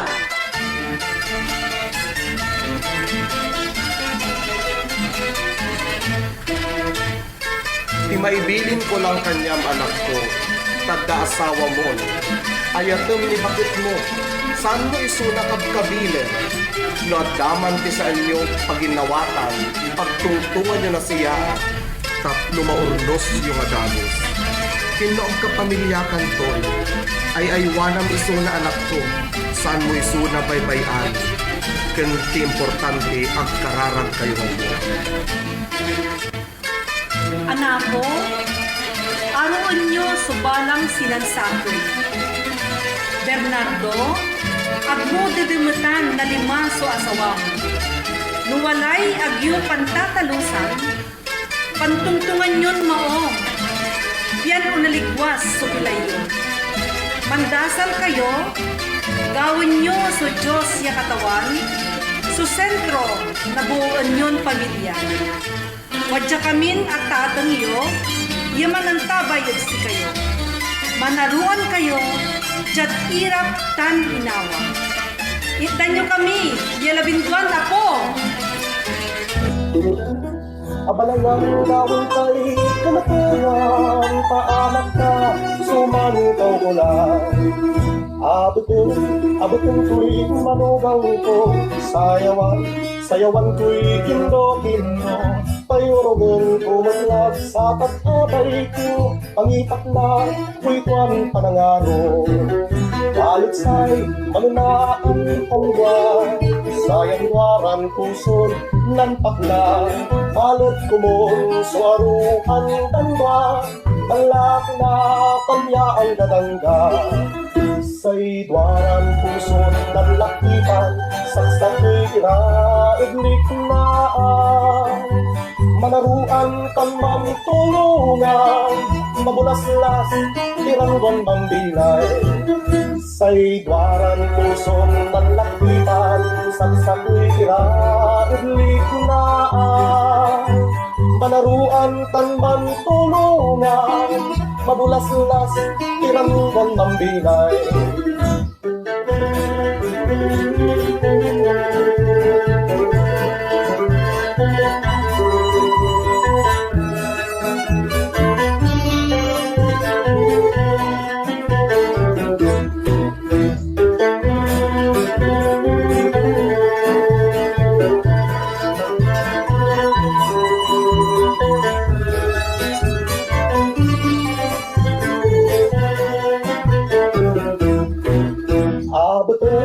Abutin ko'y manugang ko, sayawan ko'y kindo-kindo. Payurungan ko matlat sa pag-abay ko, pangipat na ko'y kuwang panangaro. Balit sa'y manunaan tanda, sayang waran puso nantak na. Balit kumon suwaruan tanda, balak na palya ang kadangga. Say dwaran puso nanlakipan, saksak ni kiraiglik na. Panaruan tanman tulungan, mabulaslas tiranggang bambilay. Say dwaran puso nanlakipan, saksak ni kiraiglik na. Manaruan tanman tulungan, mabulas-las, tirangwang mambilay. Apalayan gawin tari kalatoda, naanak pa, suman kau kulay. Malamuhay! Pangasinan Civil Registrars Association. And ladies and gentlemen, the province of Ilocos Region! Palakpakan po natin silang lahat sa isang napakagandang performance. At trivia po sa lahat, ang sinayaw po nila ng panghuli ay from Pangasinan culture. No, sa mga Pangasinense ay para po sa kanilang kasalan. Yes, yun. Kaya Diba? nakita natin yung may mga pagsabit. Oo, ang tawag daw po doon sa kanilang sinayaw sa kalaunan ay pasabitan. Pagsabit. Pagsabit. Oo. Yan. At tapos kanina... Yun po yung kultura na sinasabitan po ng mga pera or Pag inaalayan ng gift ang mga kinakasal. Yan. Naghihintay nga daw po sila. Wala pong Na walang nagsabit. Okay. Ayan, maganda ang performance. At dito tayo. Ayan. Very in line or relevant ito, Sarah, sa ating topic, no, on civil registration. Lalo na, pinag-usapan lang natin kanina ang kasal. Oo nga, ang mga online marriages. Ito naman ang ating traditional And of course, we would like to acknowledge the presence of the Mayor of Lingayen, Pangasinan, Mayor Leopoldo Batawin. Magandang umaga po sa atin. Magandang umaga po, sir. At salamat po sa pagdalo sa aming event po ngayon. Yan, thank you very much to our presenters from Ilocos Region. Ngayon naman po, ating ibibigyan ng... Stretch mo muna. Oh. Ayan.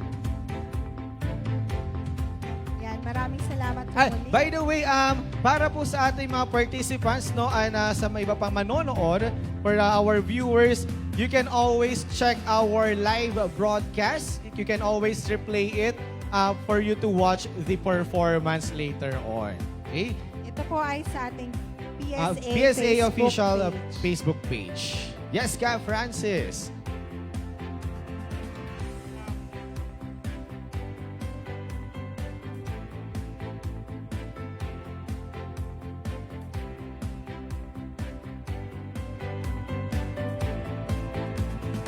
Okay, maraming salamat po. At ngayon, i-award na po natin ang ating mga naging judges para sa ating Regional Cultural Contest. Yes.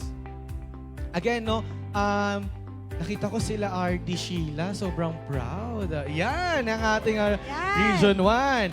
Okay, and sa lahat ng mga participants din natin online, if you want to visit Region 1, andyan ang Pangasinan, La Union, Ilocos Sur at Ilocos Norte. Ayan, bisitahin po natin ang napakagandang probinsya ng Ilocos Region. Diba? Punta nga kami La Union eh. Wala lang, share ko lang. Sa La Union, di ba? Maganda nga beach sa La Union. Ay, Oktoberfest Surf Break po sa La Union na ngayong October. Ayan. Pwede po kayo mag-book na po kayo papunta sa La Union Oktoberfest. Surf break po nila. And of course, yeah, now we will now call on our judges of the Regional Cultural Contest. Ms. Christine Bacolina Orillo, Ms. Joveline J. Canoy, and Sir Jover L. Manahan. Please come up on stage as we will be awarding you with your certificate and token of appreciation.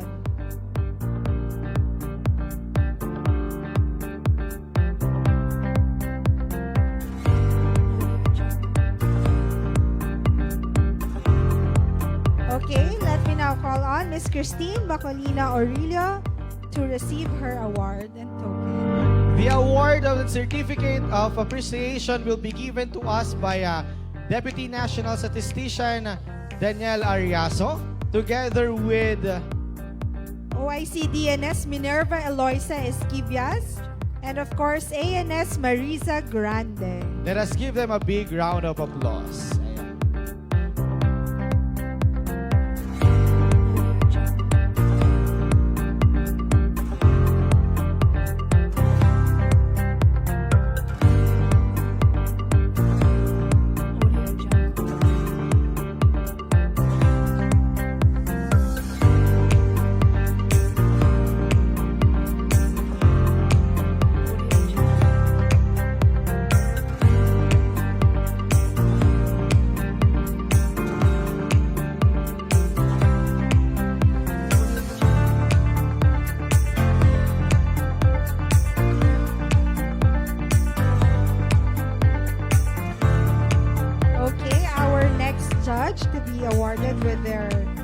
Certificate of Appreciation is Miss Jovelyn J. Canoy. Also to give the certificate of appreciation and the token, together with us on stage, Deputy National Statistician Daniel Ariaso, OIC Deputy National Statistician Minerva Esquivias, and ANS Marisa Grande.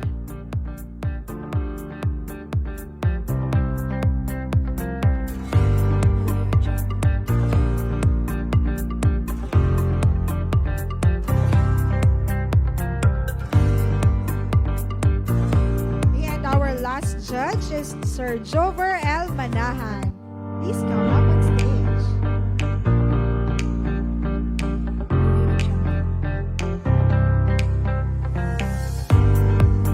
And of course, no, Janine, these judges are from the industries talaga. No? And they judge it based on the performance, Yes. based Thank you on very the much, creativity of each contestant. So later on this afternoon, we will know who the winner is. Yes. And of course, before we move forward in our event, we would like to acknowledge the presence of Honorable Mayor Gerald Peña of San Jose, Camarines Sur. Good morning, sir. Good morning, sir. Maganda rin sa Camsur. Baka may tour Hindi pa ako package. nakapunta doon. Sir, hindi pa po ako nakapunta doon. Maganda rin sa Camsur. There's a lot of resorts sa Camsur. Again, good morning po ulit, Mayor. Morning po. Morning po. Right, let's move forward. Okay, now we will proceed to the next juncture of our program. We will now be having our paper presentations of the top 3 most innovative local civil registry offices.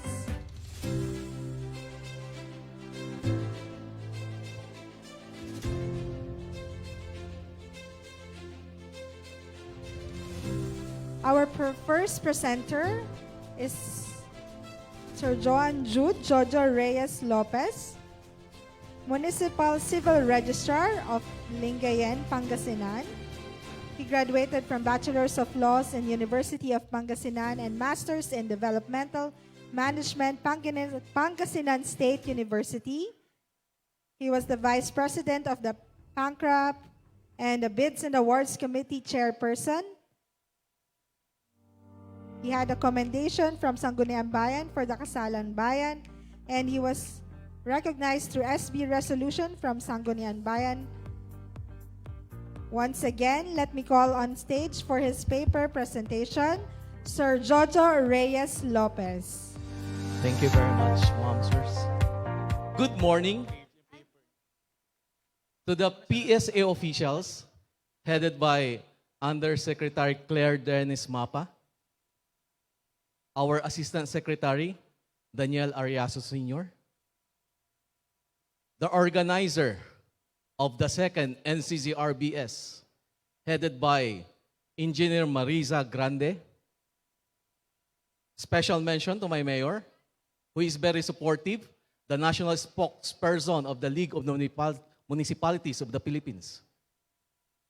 My regional director, Attorney Sheila de Guzman. My provincial statistics officer, Engineer Edgar Norbete. My colleagues, friends, ladies and gentlemen.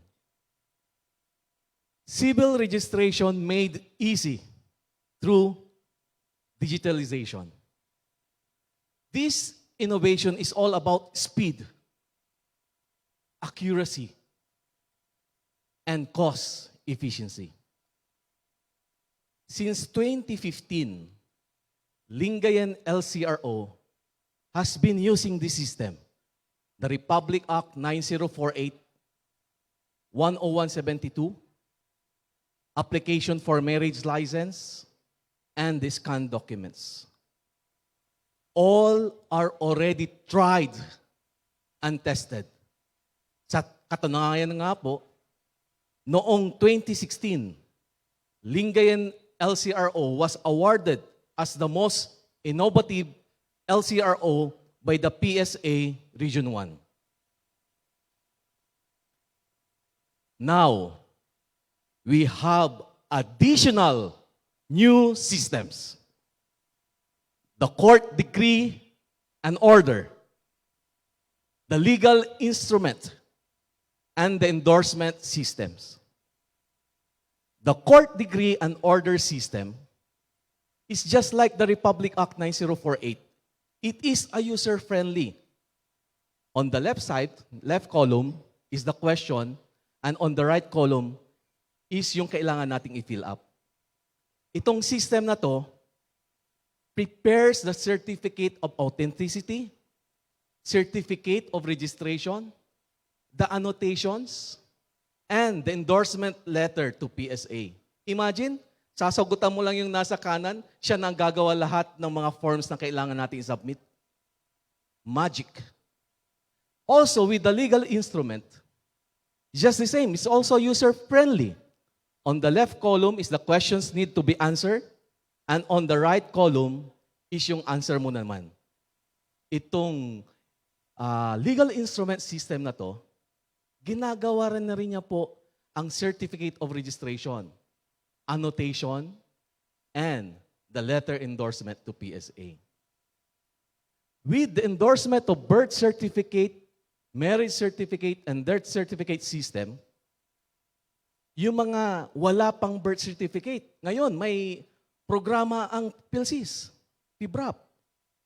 Negative certification, magagamit natin to. Mapapabilis ang endorsement natin sa PSA. Yung mga late registration, magagamit natin to. Yung mga blurred entries, magagamit natin to. At saka yung mga client natin na nagmamadali na ipa-endorse agad ang kanilang marriage certificate because of pupunta ng ibang bansa. Ganon din po yung mga namatayan because of pension purposes. We have the endorsement for the advance copy. These systems have made the Lingayen LCRO fully digitalized. Lahat ng trabaho natin fully digitalized na po. Aside from the new systems na binanggit ko kanina, Lingayen LCRO have developed a modified system on the Republic Act 9048-10172. Alam niyo kung bakit? During the first NCCRBS, nagulat ako nung nag-present ako. Ang daming request. Ang daming gustong kumopya. Pero naisip ko, pag pinakopy ko yung system, ang gamit ko pa rin na letterhead ng Lingayen. Ang gamit ko pa rin na signatory, pangalan ni Jude Lopez. So I come up with this system, modified system, na kung saan hindi nyo na kailangan pumunta ng Lingayen para kopyahin yung system. Like ginawa ng Puerto Princesa City. Pumunta sila sa akin, ang laki ng gastos, nag-aeroplano pa sila, nag-hotel accommodation pa, nahihiya ako. Sabi ko nga, biro ko kay Sir Blas, ako na lang pupunta sa inyo. Sabi ko naman, I'm after the cost efficiency. Ayokong gumagastos ang gobyerno. Kumbaga, gusto ko nakakatipid tayo. Itong system na to, ang gagawin nyo lang, right after this, pag nakopya nyo yan, that's for free. Advocacy ni Mayor Paul. Libre po yan. Since national spokesperson, Jojo, ilibre mo na yan. Libre po yan. Ang gagawin nyo lang, i-fill up nyo lang kung saan ang province nyo. I-fill up nyo lang kung saan ang municipality city nyo. I-fill up nyo lang kung sino ang civil registrar. Ano ang position ng civil registrar? May full-time, may OIC. Kaya kailangan natin i-fill up. Bakit kailangan ilagay din yung staff?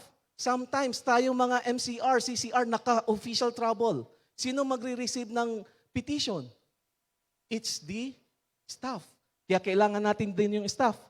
Bakit ito kailangan ilagay yung position ng mga staff? May mga staff tayong na-promote. Kung kinopya nyo yan sa akin at hindi ko binigay ito, ang hirap ng sustainability. Kailangan nyo pa ako ulit kontakin. Sa hirap ng trabaho, sa dami ng trabaho natin, binigay ko na dyan upang ganon, yung adaptability, sustainability, kahit sino pa yung pumalit na MCR. We're talking of LCRO, not we are talking of MCR. We're not talking about yung pangalan ng staff, but we are talking on the position. Lahat naman tayo magre-retire. Lahat naman tayo mapupunta sa ibang opisina pag na-promote tayo. Kunwari, nilipat tayo sa ibang opisina dahil for promotion. Ganun din yung mga staff natin. With this modified system, Nandyan na, sustainable na. Ganon din, iba ang regional director nyo. Kaya ang nakalagay dyan, regional director ko, si Attorney Sheila. Ilalagay nyo rin kung anong position. Noong una nga, nahiya ako kay Attorney Sheila. Noong una, OIC. Yung pala, full-fledged na. Kaya sabi ko, naku, kailangan kong palitan. Ganon din sa ating provincial. Statistics officer. Nandyan na rin. Pagkakopy nyo to, goodbye, Jojo Lopez. Pero, ang sa akin lang, in Lingayen, we serve with love, care, and respect. Yan ang mga LCR. So, itry natin. I have here a petition. Itry natin kung gaano kabilis to. Diba sa 9048, anong piniprepare natin? The petition, the notice of posting, the certificate of posting, decision, action taken by MCR, record sheet, sulat sa PSA. Imagine that. We can do that in less than 5 minutes. Sir Bien, may kasama ko. Sir Bien, may registration officer 1, kasama kong presenter. Gagamitan namin ng timer, ipapakita namin sa inyo kung gaano kabilis yung pinag-usapan nating speed. I have here a petitioner. Ang pangalan niya, Jojo R. Lopez. Ang concern niya, middle initial. Ang middle initial niya, gusto niyang spell out. R. Torreyes. Ang family name niya, Lopez. Pero wrong spelling. L-U instead of L-O. So, pumunta sa office, ipapakorek niya yon. Ang mga supporting documents na dala niya, baptismal certificate, early school record, marriage certificate, different by this, birth certificate ng father, mother, marriage certificate ko, marriage certificate na ng parents. So, itry natin, Sir Ben. Kung okay na, timer starts now. Dito, sa petition na to, yung sa type of petition, nandyan na. Pipili lang tayo kung 9048, 10172, CFN. Since it's only a clerical errors, 9048 lang po ang gagawin natin. Migrant petition ba? Yes or no? Kasi kung migrant petition, hindi natin gagamitin yung letterhead natin. Ang gagamitin natin yung letterhead ng pagpapadalhan natin. Ganyan kaganda yung system. Wala na kang iisipin. And then petition number, kunwari, number 1, type of document. Papipiliin din tayo. What type of document yung kinokorek natin? Is it birth, marriage, or death? So yun po. Ilalagay din, birth, since birth yung kinokorek natin, pipiliin natin yung birth. Registry number, kunwari 1. Name of owner of document, Jojo Lopez. Date of birth, place of birth. Ang date of birth ni Jojo Lopez, para malaman nyo po, June 9, 1973. So I'm turning 50. And then the name of petitioner, Jojo Lopez. Citizenship, nationality, nandyan na rin. Then yung petitioner, tatanungin niya yung system kung yung petitioner siya yung may-ari ng document or not. Kasi kung hindi, tatanungin yung relationship ng petitioner doon sa nagpa-file ng petition. So, pansinin natin, since ako yung petitioner, ako yung nakalagay dyan. User-friendly, answerable on the left column, on the right column. Pinesend ko ID ko, driver's license. Ito na yon. Doon sa description, ang concern ko, ano yung concern ko? Child's middle name. So, naka-alphabetical order, hanapin lang natin yung child's middle name. So, from R to Reyes. And then, ano yung isang concern ko? Child's last name. In alphabetical order din po, hindi na natin kailangan mag-type. Minsan, nahihiya ako kay Sir Ann Batali dahil minsan wrong spelling yung description ko. Pero with this one, we will have a uniform system. So yun na po. Tapos na po. Timer, stop. Ilang minutes? 2 minutes and 30 seconds. Yang 2 minutes and 30 seconds na yan, yung petition natin, yung system natin, ginawa na niya lahat. Hindi na kayo nag-isip kung kailan ang decision day. Hindi na kayo nag-isip kung kailan yung posting date. Pinobide na po lahat ng system. Ito, timeran natin. Nagdala kami ng printer just to show you kung gaano kabilis. Pati yung sulat natin after 10 days posting, gagawin na rin po ng system. Kindly print Serbian. While piniprint ni Serbian, ilagay mo ulit yung timer Serbian para at least makita nila kung gaano kabilis. We're talking about speed here. Alam niyo po, with this system, we serve our client better and faster. Napadali ang trabaho ng mga empleyado. Yung mga staff ko, sabi nga ni Mayor, Jojo, kailangan ba ng staff? Kasi yung mga ibang offices, request ng staff. Mayor, everything is under control. Ang laking tipid ng gobyerno. Because of the increasing volume ng clients, increasing volume ng work, kayang-kaya ng system. User-friendly pa. Hindi mo kailangan maging programmer. That's why I built this system through Excel dahil alam ko lahat kayo Microsoft Excel user. Sino mga Microsoft Excel user dito? Pakitaas kamay. O, di ba? Lahat tayo user.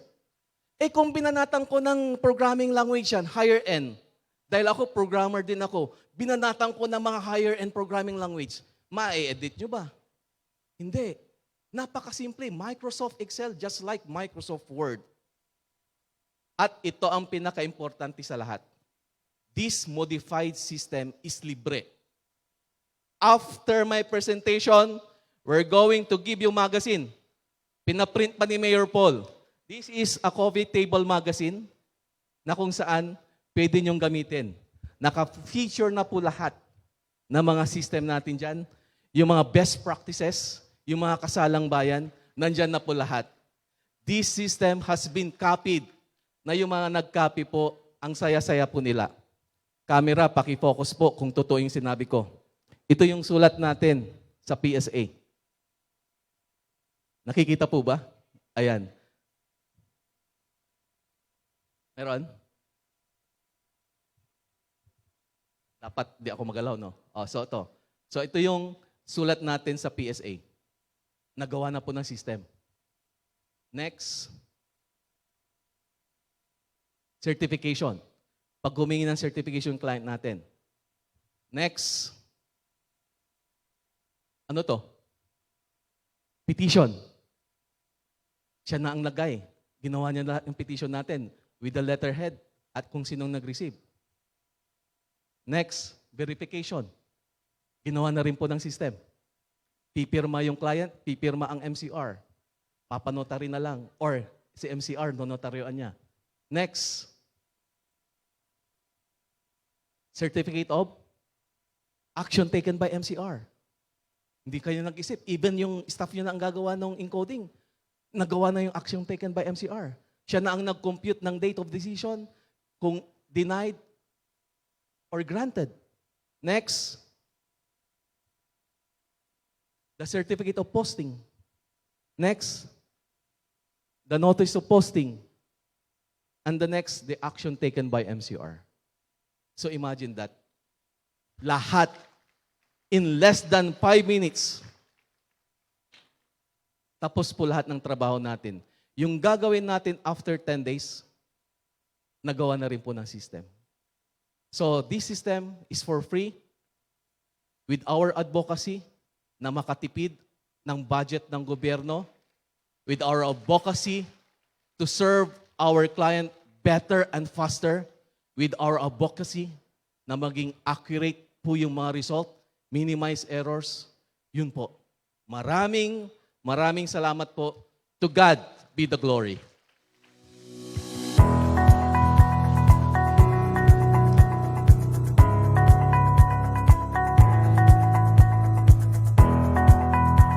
Okay, thank you so much for the presentation, Sir Lopez. And that give us a motivation in digitalization of our transactions.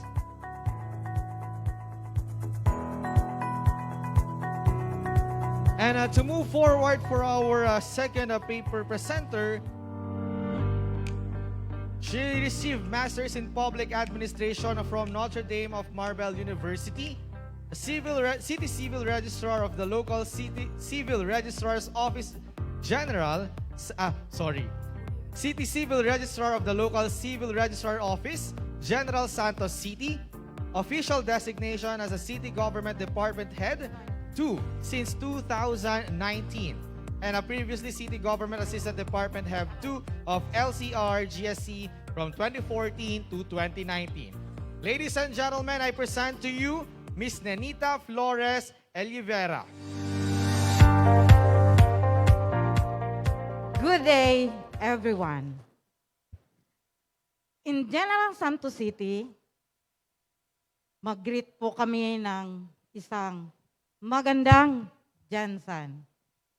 And of course, ang respond po ay, wow, Jansan, home of the champion. Mi ay, magandang Jansan. Thank you. On this lovely morning, I am more than honored to share the innovations and best practices of our office, the local civil registrar of General Santos City. Me and the local LCR family have worked so selflessly to achieve this practice and activities, and hopefully, with this small amount of time that you have with me, and our office can inspire everyone to always push to do our best and love the civil registration and vital statistics. First off, our innovation and best practices have been branded as LCR Best, as it is anchored to the trust of our City Mayor, Lorely Geronimo Pacquiao, LGP Cares, both of which aim to sustainable life for our city's constituents. Its letter of LGP Cares also corresponds to the letter of LCR Best, and we will go through this one by one. First, our community-driven services such as barangay and school civil registration outreach program, which we call BUS Group, is committed to ensuring that the community has access to the services offered by the department up to the grassroots level. Every services of civil registration is offered to schools and barangays, and from 2019 to 2021, we were about to register 2,063 CRDs for BUS Group program alone. This community extension program is a staple in LCR's mandate, and we have devised many ways to improve even more. One example is the implementation of the PhilSys Birth Registration Assistant Project. Tawag dito po ngayon ay PBRAP program, which we are launched with MOA signing. Last month, we're in the city mayor, the provincial officer, and the regional officer were present, and partnership with this program is with the Liga ng Barangay of General Santos City to conveniently communicate with the 26 barangays to achieve our goals more efficiently. Also, we have conducted 3 kasalans in this year. which prioritize couples to qualify under Article 34. This is not only just helpful activity, but a fun one. Why? The 100 couples receive free wedding rings, cakes and wine, bouquet, food, and souvenir pictures. We had a kasalan ng bayan sa Araw ng Puso at Robinson Mall of Jensen, kasalan ng bayan sa buwan ng Honyo at SM Mall of Jensen, kasalan ng bayan sa Setyembre at the New 88 Hotel and Events Place. We have also kasalan in the office of the city mayor. Another one is the seminar and trainings for the stakeholders and LCR personnel. We have the workshop for hospital and birthing institution, especially the medical records personnel. In fact, we installed them the LG CRIS system for them easy preparation of birth certificate, and death certificate. Hybrid seminars for solemnizing officers on AO number 1, series of 2021, in which the main speaker was the PSA Legal Service Division Central Office via Zoom meeting. The Civil Registry Document Seminar for LGU doon sa mga retirees, no? Held via Google Meet. The orientation of IPs, tribal chieftains, and on AO number 1, series of 2021, and finally, customer service skills enhancement seminar for LCR employees. So we have the responsibility to equip them. Next, we also have the accessibility of services through online transaction within LCR Jensen, having the ECTC, or online appointment system, and a convenient customer-friendly Facebook page. The ECTC request or online request for certified true copy of civil registry documents aims to provide faster services to our clients in a way where they can request a CTC at the convenience in their own homes and anywhere by using device connected to the internet, and will just pick up the request and the LCR at their chosen schedule. The same way is also to be implemented the marriage license application. This is being submitted to ICTD for our city and will begin pilot testing stages later this year and be fully implemented next year of January.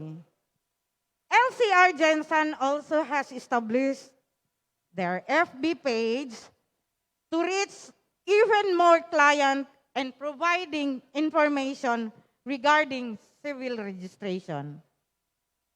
Next, this aims to have better public facilities to ensure safety and security of our lifetime document.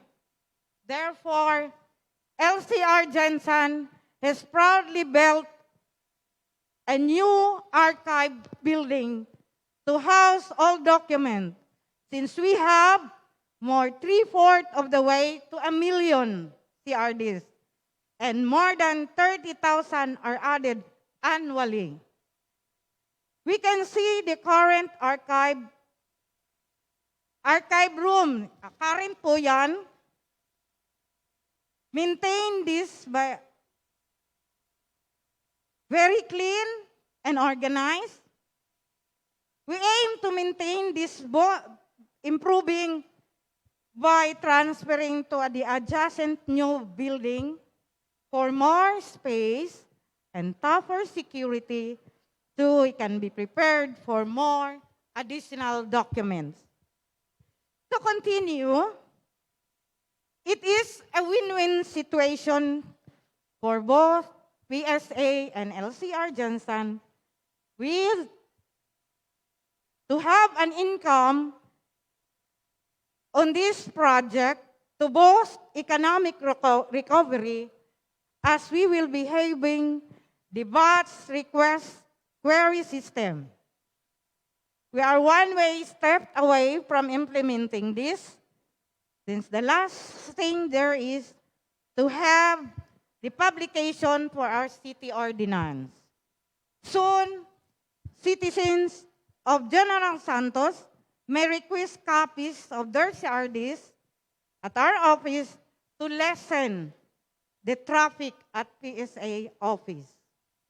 And finally, sustainable services in improving the life of the citizens will be achieved through embracing the digitalization of our work process and overall using technology to innovate how we approach our jobs. LCR Johnson system development will help sustain the office of the in achieving fast and efficient service delivery through electronic archiving, queuing system, quality management information system, which we call QMIS. The electronic archiving innovation achieved the idea of we print while you wait, as a system can retrieve the exact photocopy of the certificate requested for this activity. The process includes 1, scanning the civil registry document. 2, validation of data encoded to CRIS V2 DOS, CRIS V2 Windows, and FieldCRIS versus scanned CRD to ensure accuracy and completeness.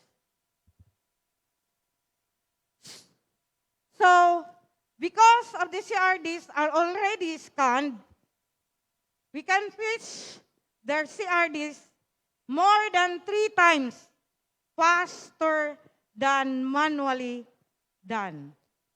This process is already applied for recent CRDs, and the scanning of documents is ongoing daily. We have also created the LG CRIS, the Local Civil Registrar of General Santos Civil Registry Information System. This system generates inquiries by names, birthdays, registry number. Number 2, civil registry books. Number 3, auto-generation of vital statistic report. Next is the vital visualization for graphics out of the encoded data. On this photo, we'll show you the surface. This is the home data of birth, data of marriage, and data of death. As I mentioned before, we also have the electronic and quick generation of civil registry books, complete with LCR number, date of registration, name, sex, date and time of birth, place of birth, type of birth and order, and the details of father and mother and their marriage date. We may say that LG-CRIS is the local version of PhilCRIS. LG-CRIS is mainly used for marriage license application, where we can type in their information, generate different reports related to the process. We can have the auto-generation report for marriage license application. Also, an auto-generation of inventory report for marriage license application. These are also the auto-generation of marriage license application prepared. The QMIS, which we call the Quality Management Information System, also help us track documents and prevent it from losing. We can see a transparent routing of the document. Makikita ang route ng document. With details on who last touched it and what action has been done. Complete with details on time, type of services done, name of staff, type of document. Not only that we can see where the documents is, we can also keep track the performance of the staff by looking at the statistics on their handling time and efficiency services. In addition to all of this, because of the data banking system, LCR Johnson has to help the Office of the Senior Citizen in some of their projects. We quickly automate list of senior citizen to validate if they can be qualified for the LGU pension for senior citizen in General Santos City. We can also quickly automate delisting the deceased senior citizen to validate if they can be qualified for the birthday cash gift for senior citizen as one of the program of General Santos City. This digitalization of LCR Johnson is made possible due to the 48 units of desktop computers, which are all connected through LAN in our state-of-the-art server, which can hold documents of CRD-related mga files for decades to come. So, malaki po ang kanyang pwedeng in-bank natin. Though we have focused the technology and efficiency, LCR Johnson also has not forgotten about safety and security. For these online files, our database backup is done using GFS backup scheme for daily, weekly, and monthly backups. However, we are in the process of acquiring the network attached storage. The decentralization, okay.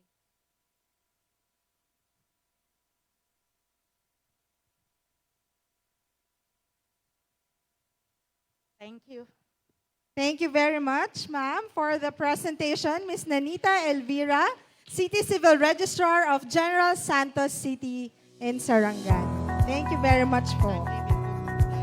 Now, before we move on to our final presenter, we would also like to acknowledge the presence of the Municipal Mayor of the Municipality of Numencia, Aklan, Mayor Jezreel T. Templo Nuevo. Mayor Jezreel, good morning po.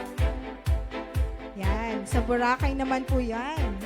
Good morning po. Okay. Also, we would like to request those who are requesting po for the copies of our system that our presenters have been presented. We will be announcing po later. Pwede po tayong later magkuha ng ating mga copies.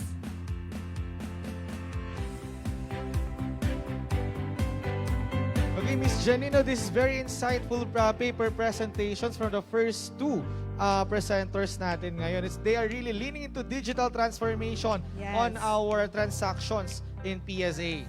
Okay, now we would like to present our last presenter for this morning.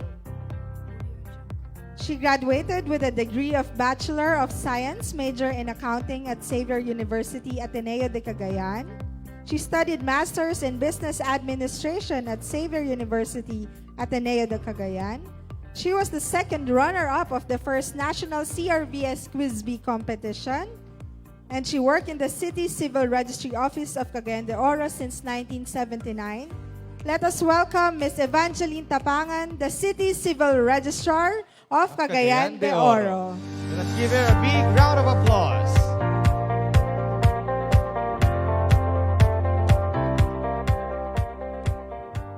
To USEC, Dennis Mapa, sir, good morning.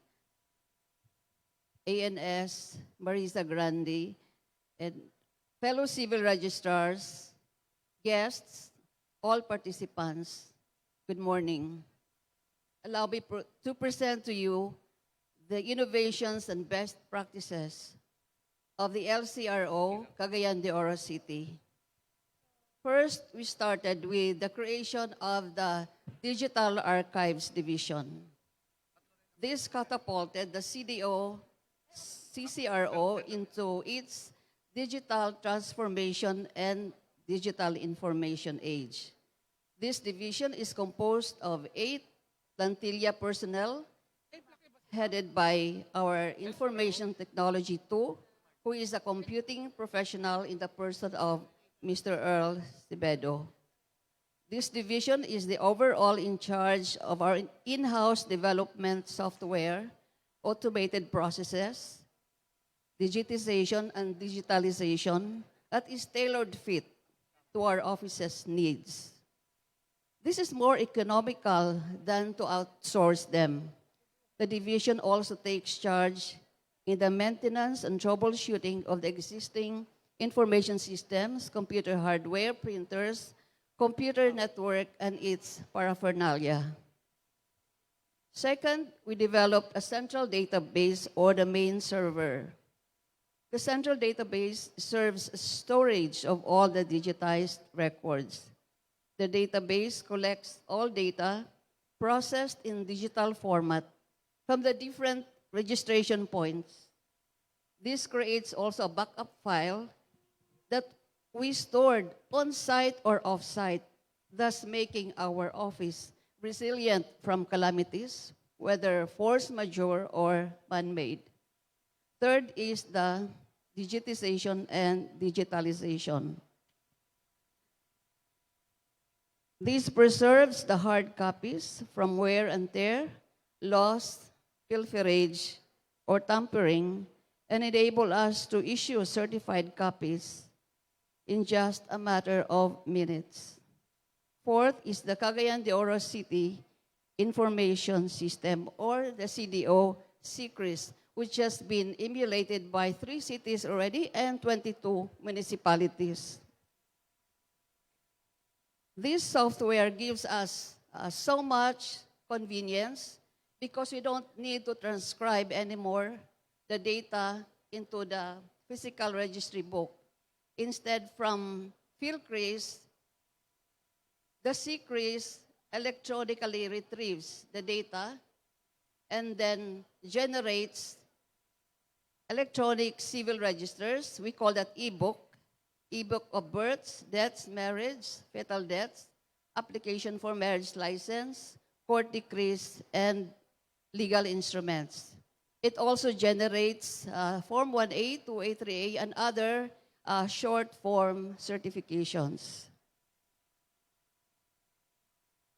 The fifth is the online pre-application for marriage license. This system was launched to the public last January of 2019 when the office has deemed the increase of would-be couples as a concern. The website aimed to ease the processing time in filling out the application for marriage license and shortens the waiting time of the couples, thereby avoiding the trafficking and crisscrossing of clients or couples in the civil registry office. This also lessens the erroneous entries made upon filling out the form. This system then prints the application for marriage license with the details as provided by the couple. But of course, it needs the physical appearance of both couples upon submission of their relevant requirements. The system allows the automatic preparation of the certificate of marriage from the data given by the couple from their application for marriage license. The sixth is the online document request system. This is new. The public can now easily request for copies of their registered documents. The system allows the public to pay online or on-site for the requested document. This greatly helps in the decongestion of clients, also in the current face-to-face setup. And this online application for marriage license and online document request system were developed by our LGU's City Management Information System. The seventh is the Civil Registry Management System. The most common and time-consuming process in the LCRO is the processing of petitions under RA 9048 and 10172. The Civil Registry Management System is a system developed to ease the creation of such documents and at the same time stores such records for ease of retrieval. Instead of typing manually the petition, the user only needs to type in the necessary information and just click a few buttons and the petition is done. All the integral parts are printed. The system also generates certifications and other pertinent documents needed for the petition to be processed, thus reducing the time and clients the face-to-face transaction. Then during the pandemic, we had this initiative that don't go out, we will reach out through our official website, the FB page, City Civil Registry Office, Cagayan de Oro City.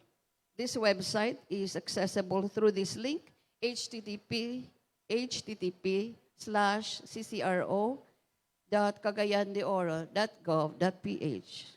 While our official Facebook page is the City Civil Registry Office, Cagayan de Oro City. Through these platforms, the public can easily be updated on the latest civil registration issues and the services. Moreover, it is a great avenue in the CRVS decade slogan to get everyone in the picture. Email address, we also have email address, ccrcdo@gmail.com, where the clients can lay bare all their issues, whether confidential, with no inhibitions, they bring them to us. And suggested remedial measures are given in accordance with established rules, laws, and regulations on civil registration. And there are people who are not using the social media and the FB page, and so they use this, our telephone numbers as cell phone numbers. They call or text us, and they are attended to immediately. And last but equally important, we have registration every day. Since civil registration is a never-ending story, occurrence of vital events occur every day, and so civil registration is also done every day. On Saturday, we hold office at 1 to 3 p.m., and on Sundays, 9 to 12 noon. One of the reasons is to minimize if not to eliminate delayed registration of birth and death events, as there are some hospitals that allow postpartum mothers to be discharged on Saturdays and Sundays without ensuring that the birth certificate is duly registered, while there are cadavers that are being transferred to other cities or municipalities without a death certificate. And to be inclusive in our registration, we reach out to the hard-to-reach areas, reaching out to the marginalized people, especially the tribals and the Muslims, so that their birth certificates and marriages will also be documented. And 2 months ago, it started 2 months ago that the mayor launched mobile services. And so we do mobile registration 3 times a week in coordination with the PSA PBRAP coordinator and with the City Health Insurance System. And one of the highlights of the mayor's, the Honorable City Mayor's program is the Kasalan ng Bayan, which is done weekly. So 4 times a month. And that is so challenging for us. And that is also exciting for us because with that, the stigma of illegitimacy, which is, I call it endemic, there is a high percentage of illegitimate children in Cagayan de Oro City. And so with that, the stigma of illegitimacy will be avoided or at least minimized. And also the union of the marriages of live-in couples will be strengthened with a bond of marriage. That ends my presentation. Thank you very much.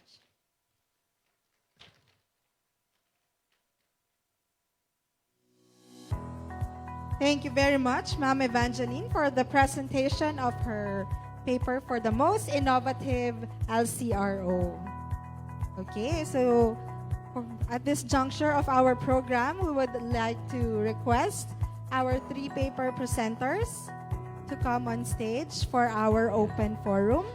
Yeah, we also request to set up 3 chairs.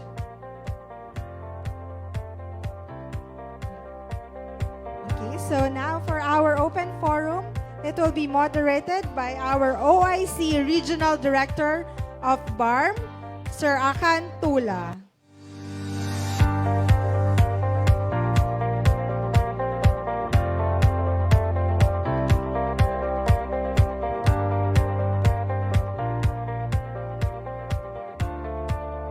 Thank you, Janine. Well, I have to energy check muna. Okay pa ba ako? Hindi yata ako okay. Di ba? So okay pa kayo? Okay pa ba ako? Hep, hep? Hep, hep? Yan. Okay.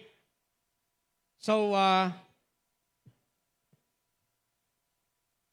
sa aming kapita-pitagan at kagalang-galang na National Statistician and Civil Register General USEC, Dr. Dennis S. Mapa, sa aming former NSCRG, Dr. Lisa Grace Bersales, sa kay Ma'am Rachel Beven, Director of the United Nations Statistical Division, Ma'am, members of the PSA Executive Committee, the PSA Regional Directors, the local chief executives, local civil registrars, solemnizing officers, mga binibini at mga ginoo.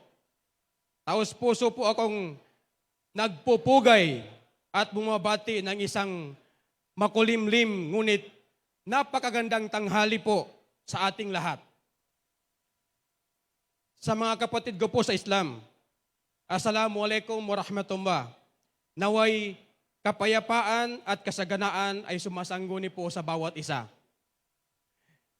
Isa pong malaking karangalan na kayo'y makadaw pang palad sa araw na ito bilang inyong tagapamagitan o moderator. inspired by Ka Francis.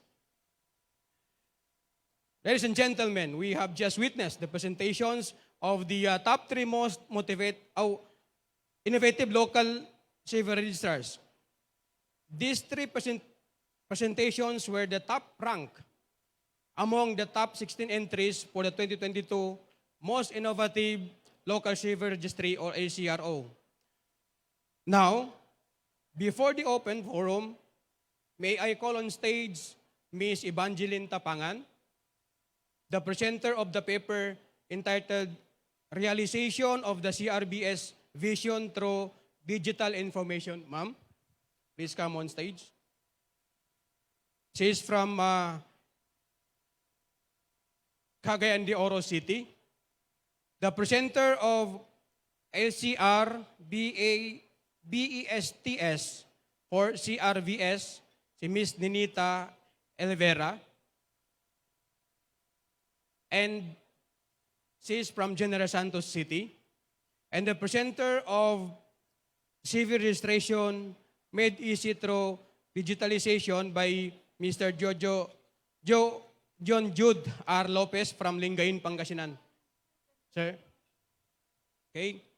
Now, for your questions and clarifications, kindly scan the QR code in your kits and follow the instructions thereat. Kindly state your name and agency where you came from, and the name and title of the presentations for proper documentation. Those questions that are not answered during the open forum due to time constraints will still be provided to the respective inquirer through email. So, let's go for the first question. QR code roll.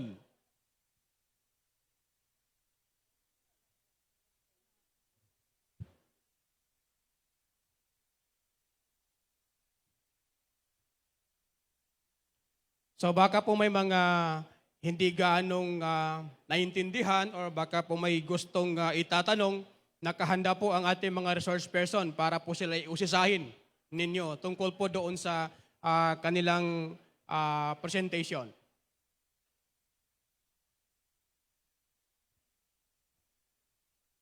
Kami po ay naghihintay ng inyong mga katanungan, baka sakali pong may hindi naliwanagan, paki-scan po ang inyong QR code at ito'y aming babasahin sa stage. Or pwede pong isulat na lang ninyo para mas mabilis.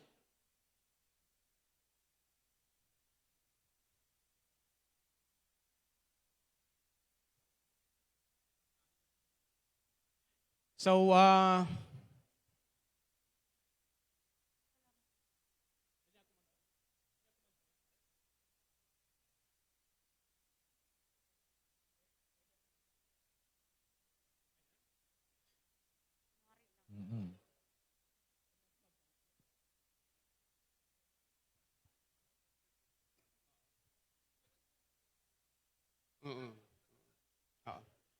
So yung mga hindi po nakaka-scan ng QR code, pakisulat na lang po at pakidala po sa ating secretariat. At nang sa ganun mabasa po natin. Kundi man ma-address po natin, pabalik po sa inyo through your email. So magbibilang lang po ako ng hanggang 10.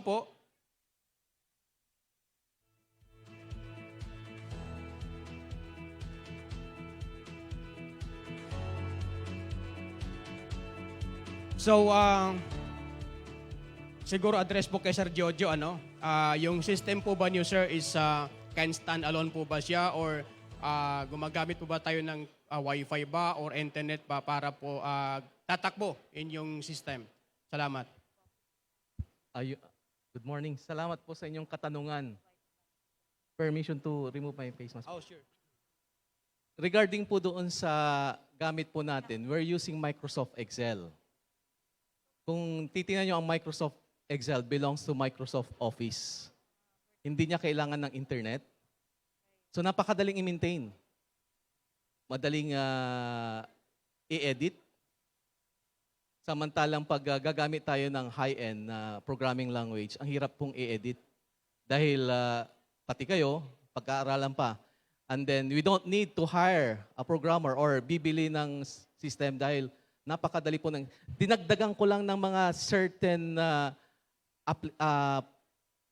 program doon, pero through Microsoft Excel, na kung saan automatic nga, kino-compute na yung date of decision, pati nga yung annotations, yung pursuant to the MCR, the decision of the MCR, ganon. Yung system na rin po ang gagawa, napaka-basic po ng system. Easy to maintain and easy to use. Maraming salamat, sir, sa very well said answer. Now, the next, sir, is yun po bang system ninyo will duly conform to the Data Privacy Act of 2012? Regarding po doon sa yung scan document, ang tinatanong niyo po ba sa running system po? Ang dami po nun.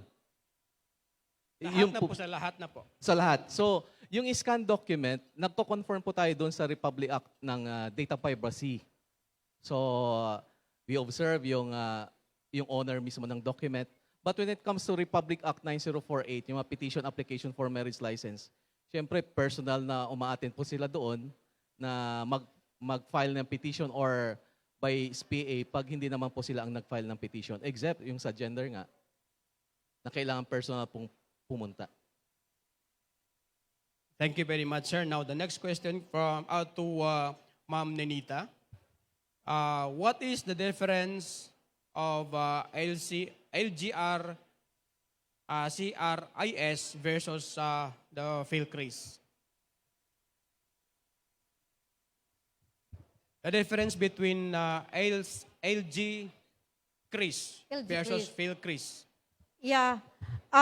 The LG Chris po ay local version po ng LCR Jansan. Kami po ang naggawa ng system. The only thing in LG Chris po ay we can, just like sa ating marriage application, ginagamit po natin yung sa LG Chris marriage application and yung sa marriage certificate. And then yung mga data na pinapasok po natin encoding to Chris B2. Okay. Maraming salamat, ma'am. Meron pa po bang katanungan from our end? Isa lang po. Sir, may idadagdag lang po ako, sir. No? Ay, sige po. Regarding po doon sa mga lumapit sa akin kanina, nagre-request ng copy. Lahat naman tayo may USB na kasama doon sa kit natin. Pwedeng gamitin po natin yung USB na yon in order na makopy nyo po yung system. And that's libre po. Salamat po. So, dito ma'am, our answer, sinasabi po, yung 2% kung pwede niyong i-share sa mga LGUs. I guess they're referring to Sir Giorgio and Ma'am Tapangan. The CRIS or the Civil Registry Information System, we have already shared it to the 22 municipalities and 1 city and two more within this month or next month. But they have to, the city, our city, and that LGU who is willing to emulate, copy our system, will have to execute a MOA. That's the only requirement. No payment. Pero yun po ang kailangan, ma'am, yung makamuha po tayo. Yes, sir. Yes. Okay. So, malinaw po no, na pwedeng i-share po yun siya ni ma'am, but then kailangan po ng MOA. Yung sa inyo po, sir, Sergio, hindi na kailangan ng MOA. Actually, nung una, yung ginagawa ng iba, nire-request nila kay mayor ko. Sumusulat ang mayor nila sa mayor ko. Pero sabi nga ni Mayor Paul sa akin, ako na lang magsasabi during our meeting sa national convention namin, since siya ay national spokesperson, that we have the system na willing to share ng LGU Lingayen. Yun po yun. Bait ng mayor ko eh. Thank you very much, Mayor, for... That's Mayor Paul Batabil po. Thank you very much.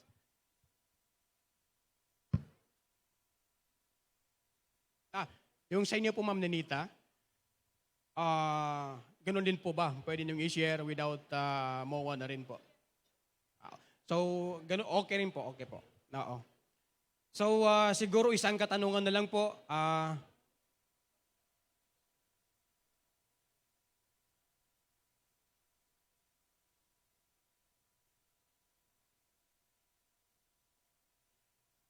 Siguro address dito kay Sergio. Sir, kahit anong version po ng Microsoft Excel, Microsoft Excel 10, pwede nga eh. Pwedeng gamitin. okay. Opo. So, lower version ng Microsoft Excel, pwede pong gamitin yung system. Kung ano yung output, proven and tested na po. Lahat po ng mga petitions po natin is granted naman. Maraming salamat po, sir and ma'am. At dangan po na ngayon tanghalian na, doon na po nagtatapos ang ating open forum. Maraming salamat po, Sir Jojo, Ma'am Nenita, and Ma'am Tapangan para po sa inyong presentasyon. Maraming salamat po. Thank you very much to our presenters and of course to OIC RD Akan Tula for moderating our paper presentation open forum. Thank you so much po. All right, sir. Pwede na po. And that would conclude the first part of our second day of the second National Convention on Civil Registration and Vital Statistics. Okay. Okay, yes, and of course, we will be awarding later our top 3 most innovative paper presenters in our awarding this afternoon. And again, thank you so much to our presenters, our guest speakers a while ago, and on our regional cultural contest dancers. finalists. Yes. Later, lahat malalaman natin yan. And now, so, and I guess, Miss Janine, this concludes our morning session on our second day of the NCCRVS. yes, okay. So, Nat, I think we are already...